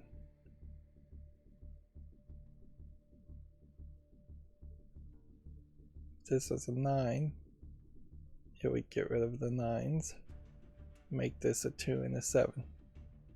Either way, we know there has to be a 2 in this row,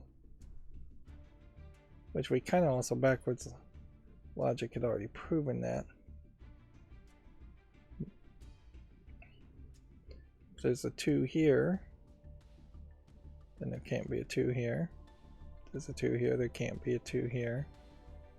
So wherever the 2 is, there will be an X of another 2.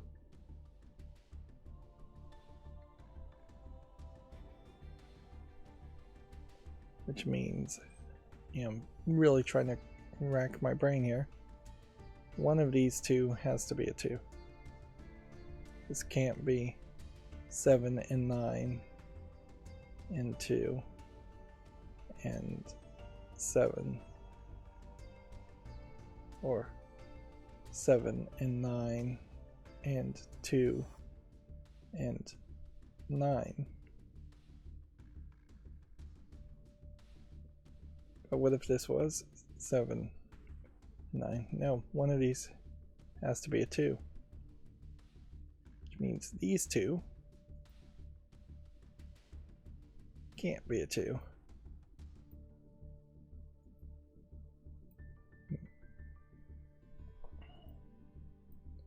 Not sure that was anywhere as helpful as it felt like it might have been.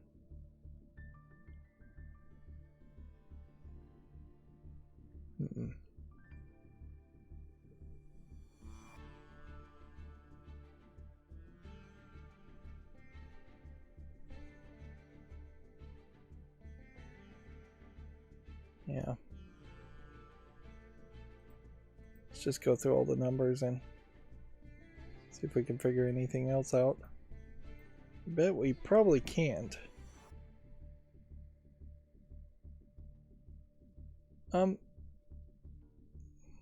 Let's ask this question on the 5s down here. If this was 5, then this couldn't be 5, but this could be 5. If this was 5, then these two couldn't be 5, but this could be 5. If this was 5, then this couldn't be 5, but this could be 5. This was, yeah. All of them are still valid.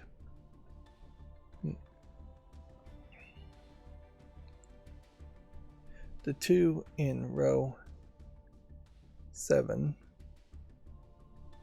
is in row 7, column 4. We figured that out. So we've looked at everything on this hint. Let's look at the 6s. I guess we're done at this point. We eliminated the possibility of the 6 being here somehow by finding the 6 here.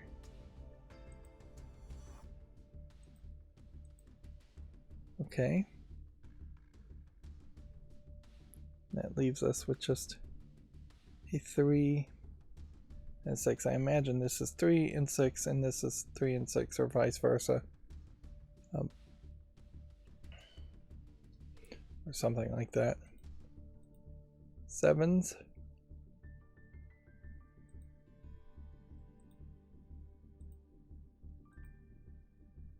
Misclicking once again. Let's see if we can actually change the gameplay settings. Control method selections. Select a number, color, or tool, then click on a cell to apply it to that cell. Would be tool mode. Select one or more cells, and then click a number, color to apply it. And custom button doesn't seem like it does anything when you click on it. Highlight all errors. You could change that to duplicated only, and then the game would be much more harder. I don't see any reason for that.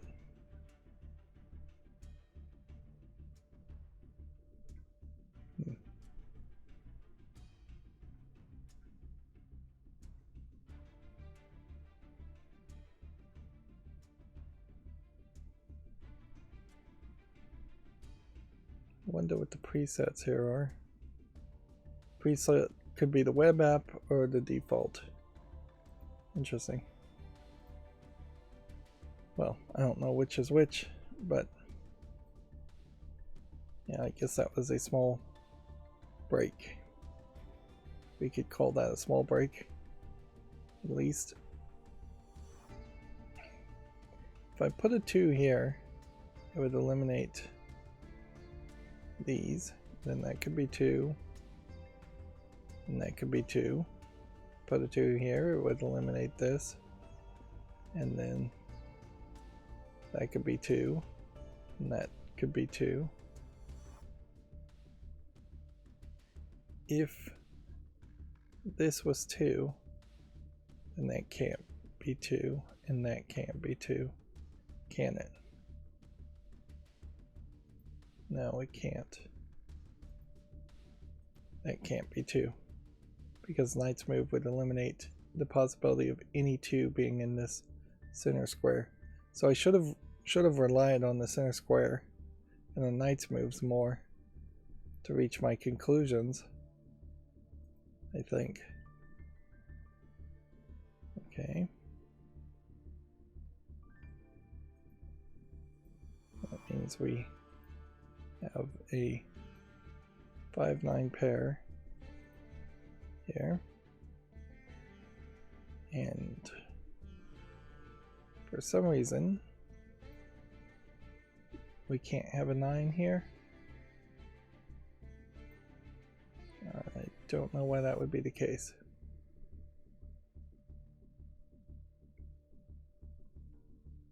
What is stopping me from potentially having a 9 here?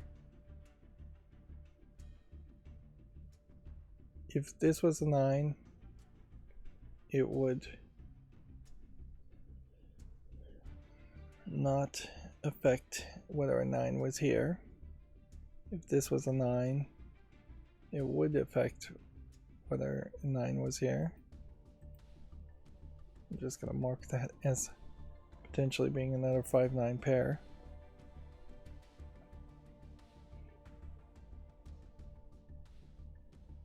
And that's the only 2 options. It's either 5 or 9.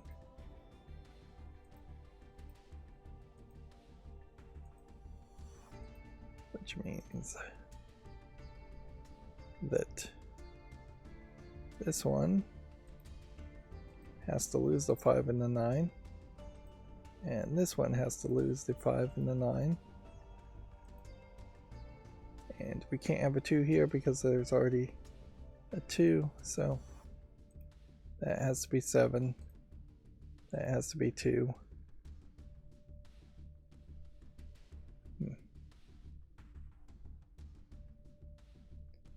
On the 2s at that level.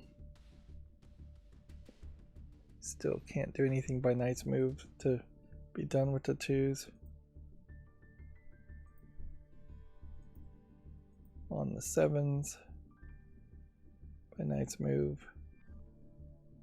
We're not eliminating anything more.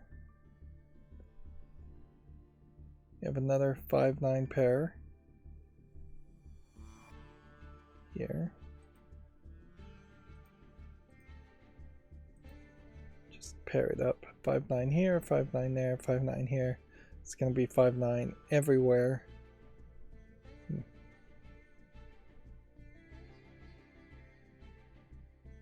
see.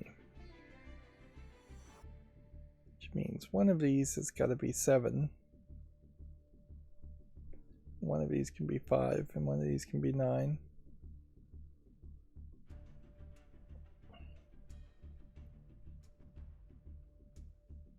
Then we have another 5-7-9 here, 5-7-9 here. I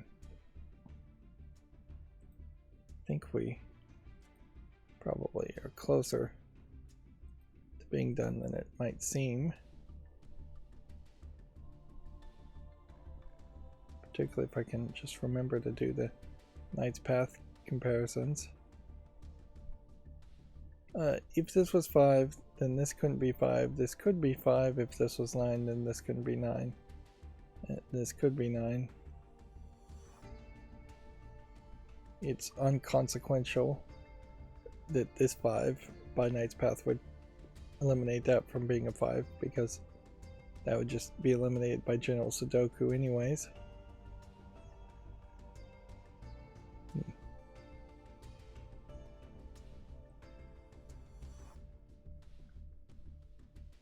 If this was 5, then this would be 9. Then this wouldn't be 9, so this would be 9. Yeah, I don't think anything happens different there. 6s, it seems like we can't do anything with. 7s.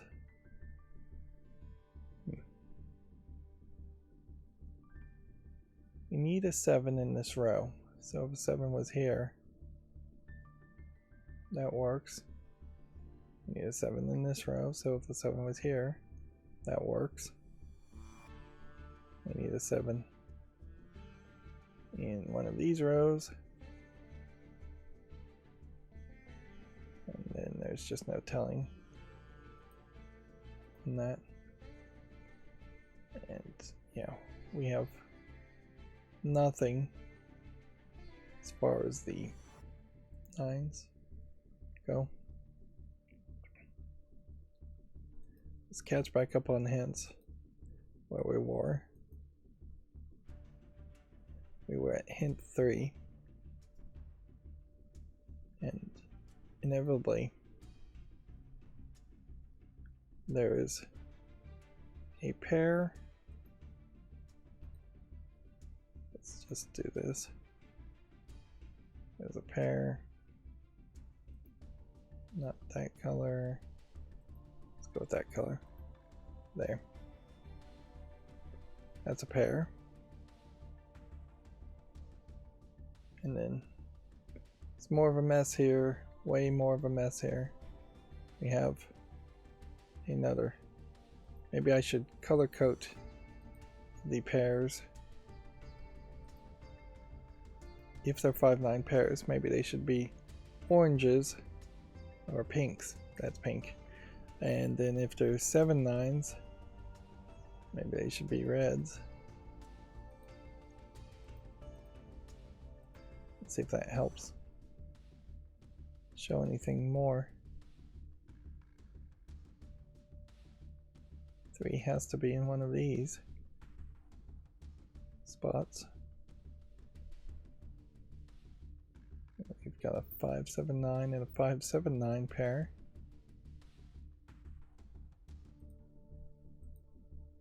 In 3 different places.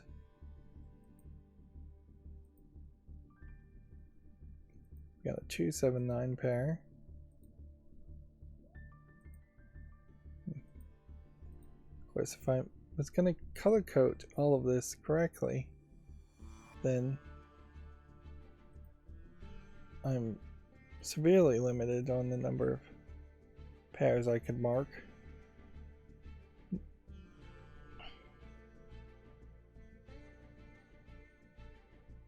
another 7, 9 here.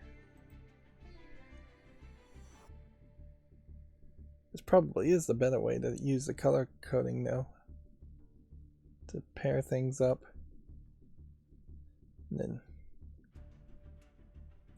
there's technically a pair here, but it's a giant group of numbers. Well, actually,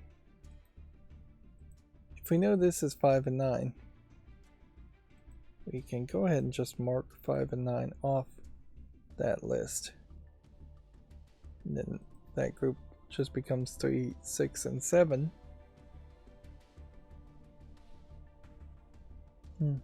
Okay. Does any other pair possibly help me in that way?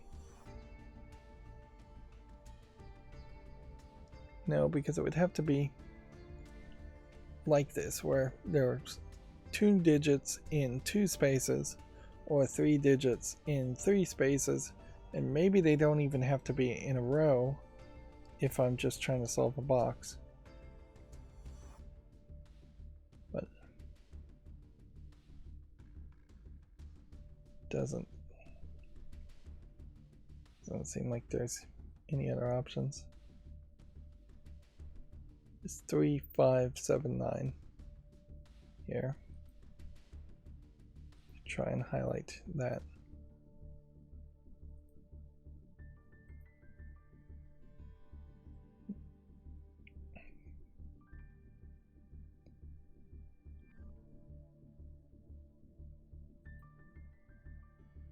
What are we supposed to take from this? What's the next part of a knight's move that would make sense? If this is 5, then it eliminates that. This probably means absolutely nothing. If this was 7, then it eliminates that from being a 7, but it doesn't stop that from being a 7. Yeah. If this was a 7, if this is a 9, then it would get rid of this 9 and make this 5. This would make that 7. If this is a 5, it would get rid of that 5 and make this a 7, 9.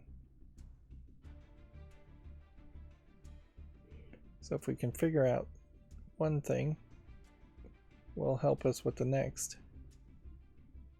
If this is a 5, this can't be a 5, but this could be a 5. If this is a 9, that can't be a 9. That can't be a 9. Honestly, we should be same color. There.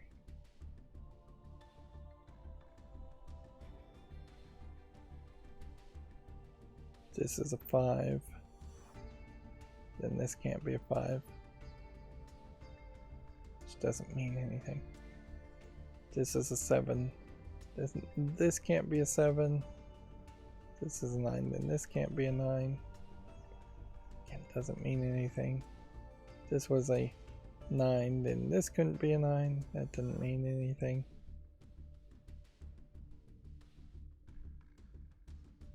If this was a 9, then these two can't be 9. That could be.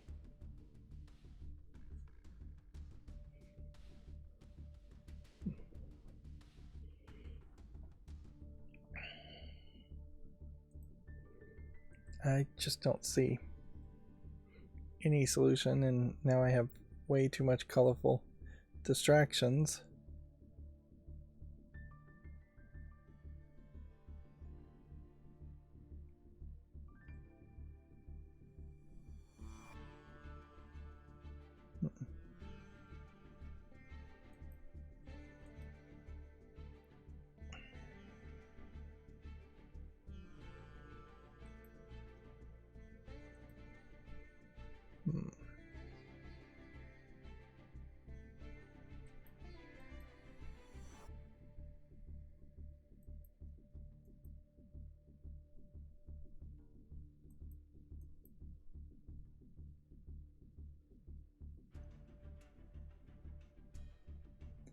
If this was 5 here, let's ask that question before we just use a hint.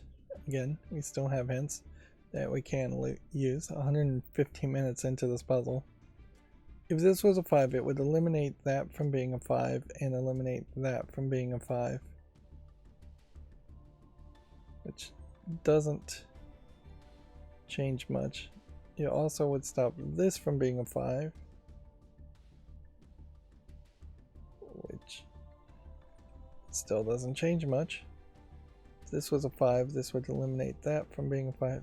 If this was a 5, it would eliminate this from being a 5. Okay, so this can't be a 5 because then it would eliminate this and this from being a 5. That's not what I meant to do. So that brings us to 8279. One small bit of progress.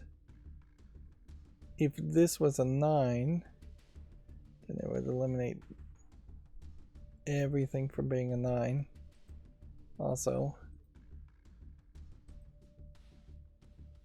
which leaves this as a 2 and a 7.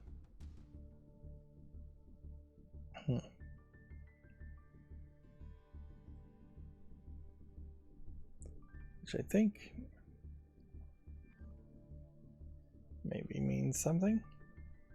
If this is a 2, then that changes nothing. If this is a 7, that changes nothing. Made a small bit of progress there. Does this 2 and 7 now integrate with this 279 in any way? I don't think so.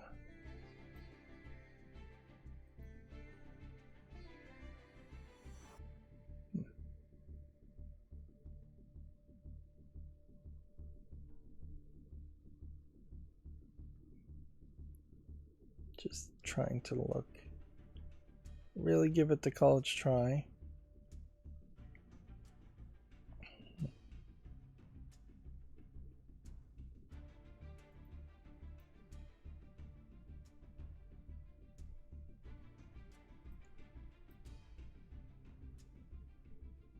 Fives are still very much a mess.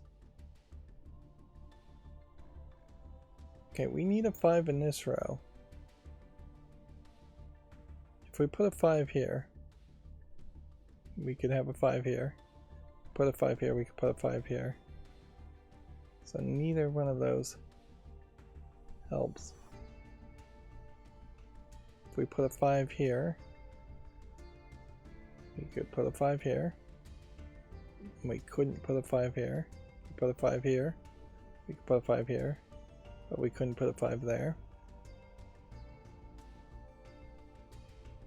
If we put a 5 here, it eliminates all the 5s in this row, but leaves a possibility of a 5 here and a 5 here. Put a 5 here, then let's follow this down. This 5 means this can't be a 5, means this has to be a 5, meaning this can't be a 5. And this could be a 5. Okay. If we made this a 9 instead, then this couldn't be a 9, which would make either this a 9 or this a 9. If this was a 9, that would eliminate that and still let that be a 9. If this was a 9, I would eliminate that. Yeah. There's no solution to anything there. Not that I can see. At least not anything I can see right now, as I'm getting sleepier and sleepier for this episode.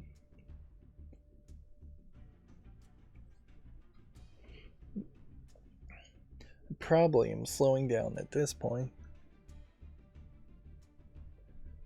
6s seem like they're still a mess. If this was 6, it doesn't affect anything. If this was 6, It doesn't affect anything. Well, if this was 6, it would eliminate that. Which doesn't affect anything. Yeah. 7s. This is 7. Doesn't affect anything. If this was 7, it would eliminate this as being 7. But then this could be 7 still, and this could be 7 still. 7 here would eliminate this from being 7, but this could still be 7. If this was 5, it would affect nothing. It would eliminate that from being a 5, but that still could be a 5. 9. Eliminate that, but that still could be a 9. That still could be a 9. If this was 5 and it eliminated that, that doesn't change anything. If this was 9, wouldn't change anything. The 5, 9 here, that's highlighted in green, should really be pink now.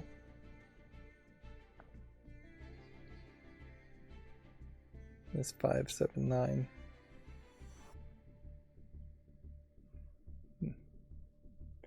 Arguably should be half yellow and half pink because it includes the 5 9s.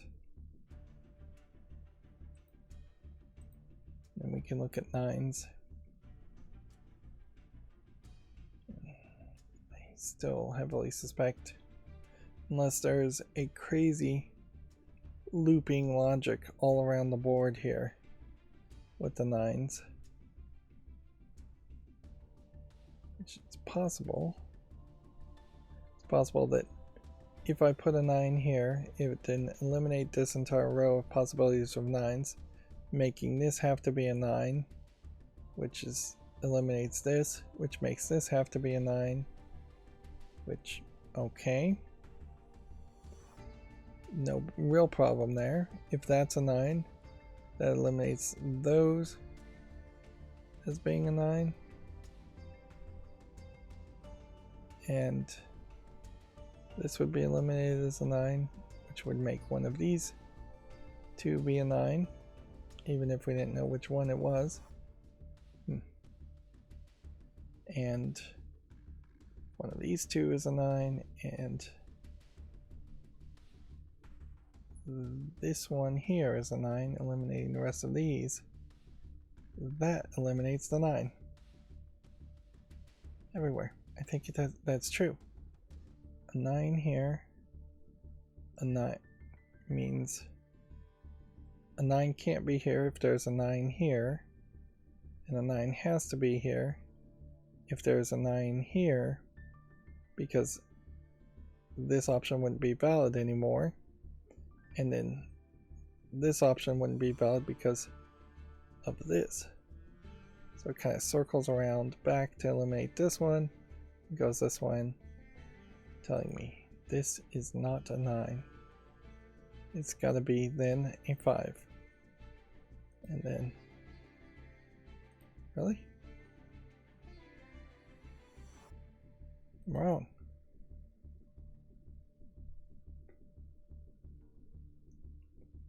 What went wrong with that logic?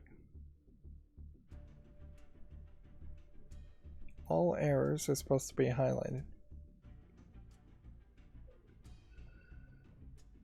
This is a 9, then this can't be, and these can't be, so this has to be, so then this can't be, which means this has to be, which means this can't be, and this can't be, which means this has to be.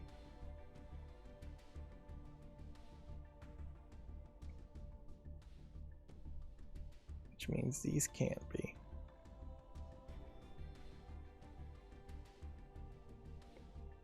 My logic seems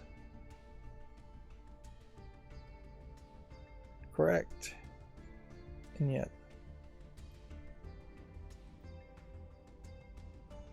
Try to mark that as a 9 and it says it's right. Try to mark it as a 5 and it says it's wrong.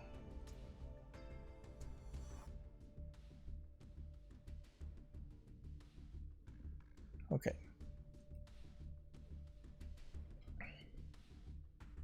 So I guess I can't cry over spilled milk here. I must have made a mistake. And so let's just accept a mistake that even I can't really identify. Mark this as a 9 and just move on with our life. That means that's a 5 now.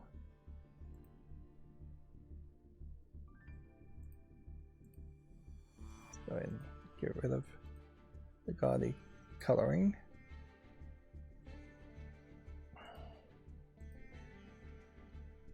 Go ahead and get rid of that gaudy coloring too. And that gaudy coloring also.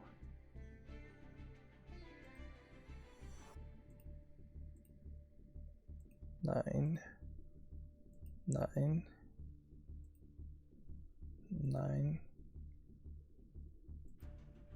5, 5. I think that really is going to boil down the possibilities now. This was a 7-9 before, now it's just a 7. Which then makes that a 9.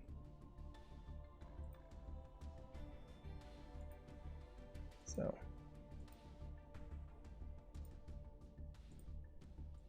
get rid of that background.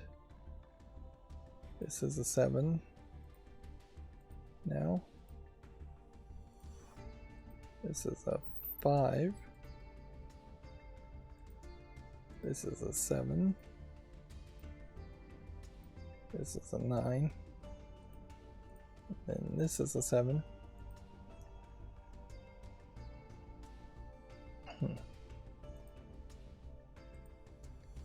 Now we've done enough to get back on track, but I definitely don't feel great about it because I did effectively just cheat once I pointed out that I'd made a mistake. 9 there, 5 there, and I'm pretty mindlessly now just placing the points that are being mentioned here. 2 here, 2 here, 6 here, 7 here,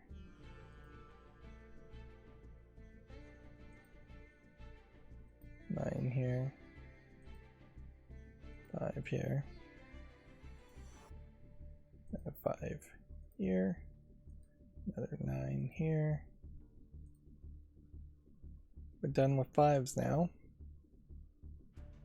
There's a very long gap between the last time we finished a digit and finishing the 5s. A lot of that gap may be because I actually made a mistake. But still, even in making a mistake and taking forever to solve these puzzles, I was able to recover because it showed me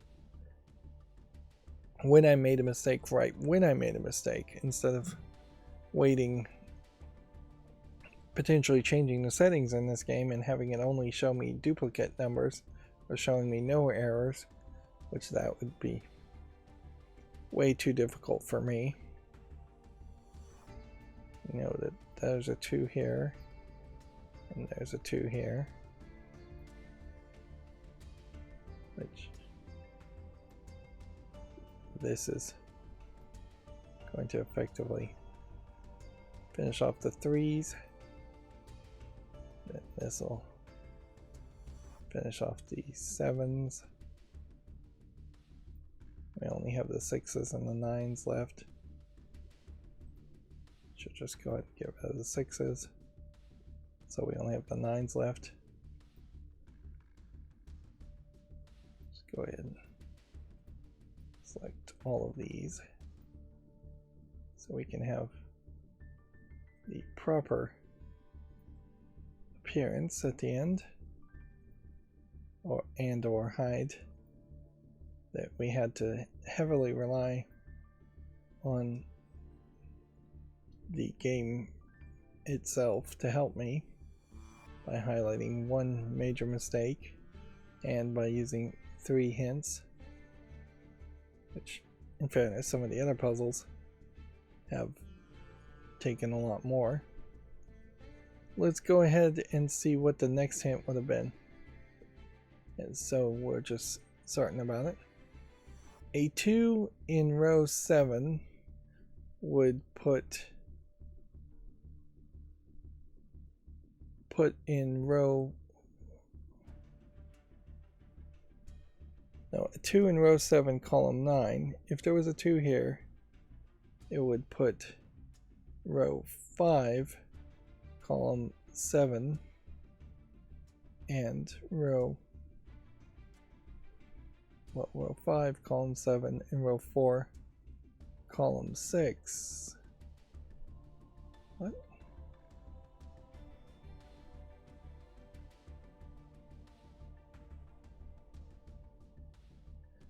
A 2 in row 7 would put a 2 in row 5 column 7. Yeah, we're nowhere close to being able to actually see this in practice. I think this is basically the same logic I use though. It would put a 2 here and a 2 in row 4 column 6, which then, if that was the case, it would leave nowhere for a 2 in box 8. So the 2 in row 7 is in column 4. Yep, I'm pretty sure we followed that logic. That was a difficult part to solve. And then hint number 5 says row 8 column, let's see, row 8 column 3, 4, and 6 are a 5, 7, 9 triple, placing 6 and 2 in row 8.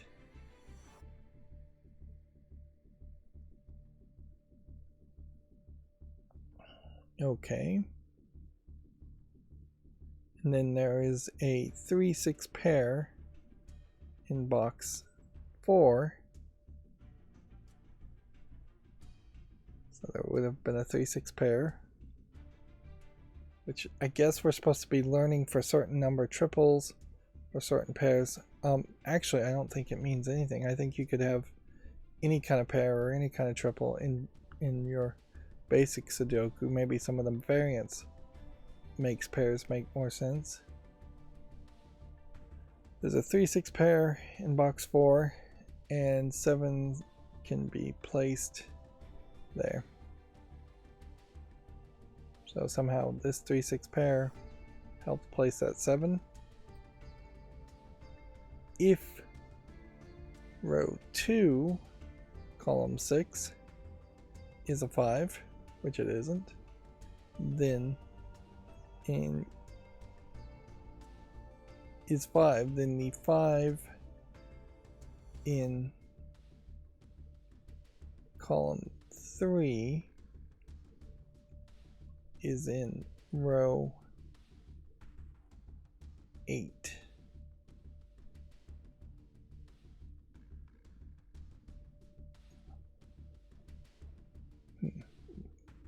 Interesting.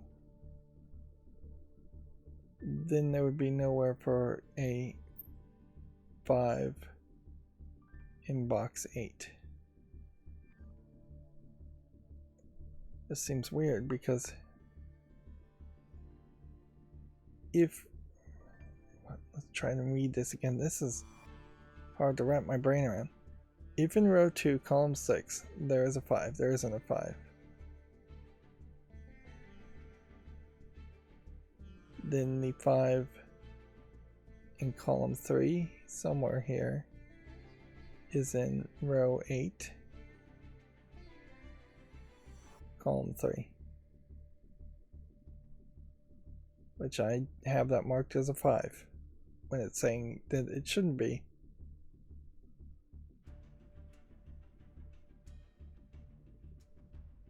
There's nowhere for a 5 in box 8, but that's not true. We do find a place for a 5 in box 8. And all of this lines up, and none of this says it's wrong, so I must just be misreading this as again. Now the rest of the puzzle can be finished. I'm not loving these hints. That the phrasing on it needs to be better written. Arguably, Cracking the Cryptic's own YouTube videos are somewhat similar in that how he explains things. He'll even admit he often doesn't do a great job of explaining things. What could this really mean then? There's nowhere for 5 in box 8. If the 5 in column 3 was on row 9 instead, maybe this was a typo and this is supposed to say row 9, because if there was a 5 here, then yes, that would probably have made it impossible to put a 5 here. Or it could have even been row 7 typo, where if a 5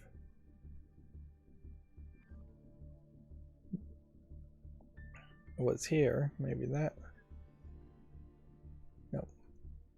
5 couldn't have been here because we have a black starting hint here. So the typo would have had to have been row 9, column 3. Either that, or there are literally 2 solutions to this puzzle.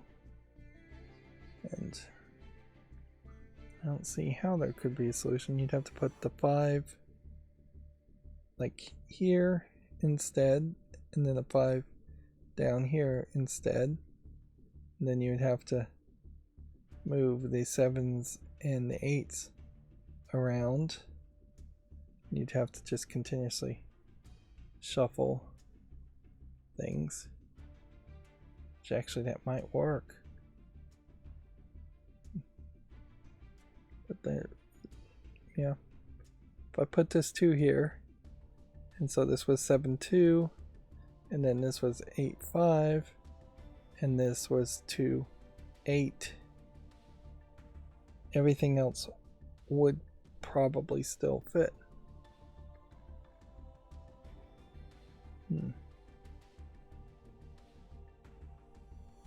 Yeah.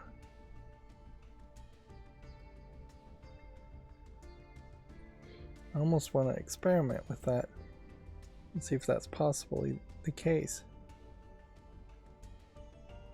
I wish there was a way to make a save state before messing with things like that, because I'd have to remove that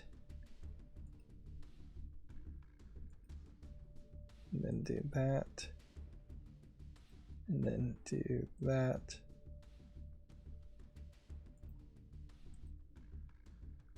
Yeah, it's just really gonna keep on telling me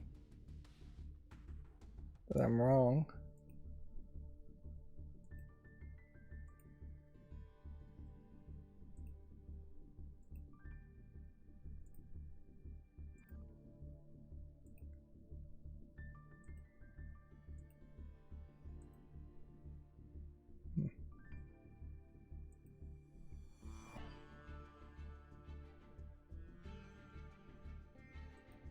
But I'm also only looking at like Sudoku rules. So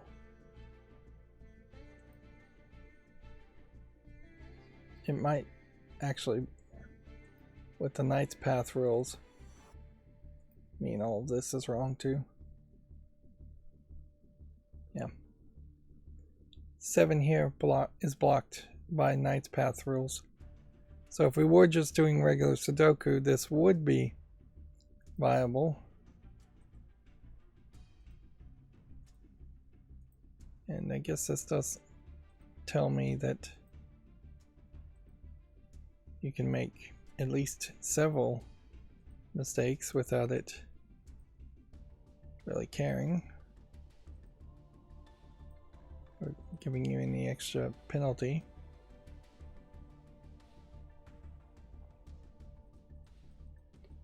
And I suppose it's worth experimenting with to see what the smart hint is here as the final move. Hidden single box 9 can only go in row 9, column 9 in box 9.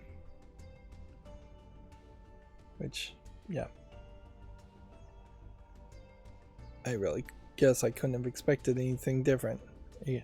What else could the smart hint really tell me other than that? So another 4-star completed. 174 minutes and 42 seconds. This is getting really, really ridiculous in time. 174 minutes versus 190 minutes. I guess even being a little sleepy, though, compared to the full Kropke Sudoku puzzle, we sped up. Of course, we slowed down considerably compared to 11 Cs. And we slowed down incredibly fast compared to the Thermo Sudoku. Maybe Thermo Sudokus are the easiest. Maybe I should target the Studio Goya Cracking the Cryptic game that is just Thermo Sudokus first. I would think you would want to target a classic Sudoku. And I guess that will be my indication here is whatever puzzles I on average take the least amount of time to solve would be the one of the 6 Studio Goya games on Steam that I should buy first and focus on. And so far that would either be classic Sudoku, which I think, even though this next one is 5 stars, I think we might breeze through it fairly quickly. Or Thermo Sudoku would be my second guess. Anyways, that's going to be it for this recording. As always, I ask you to like, share, subscribe, comment, and watch every second of my videos. Thank you for watching. Have a good evening.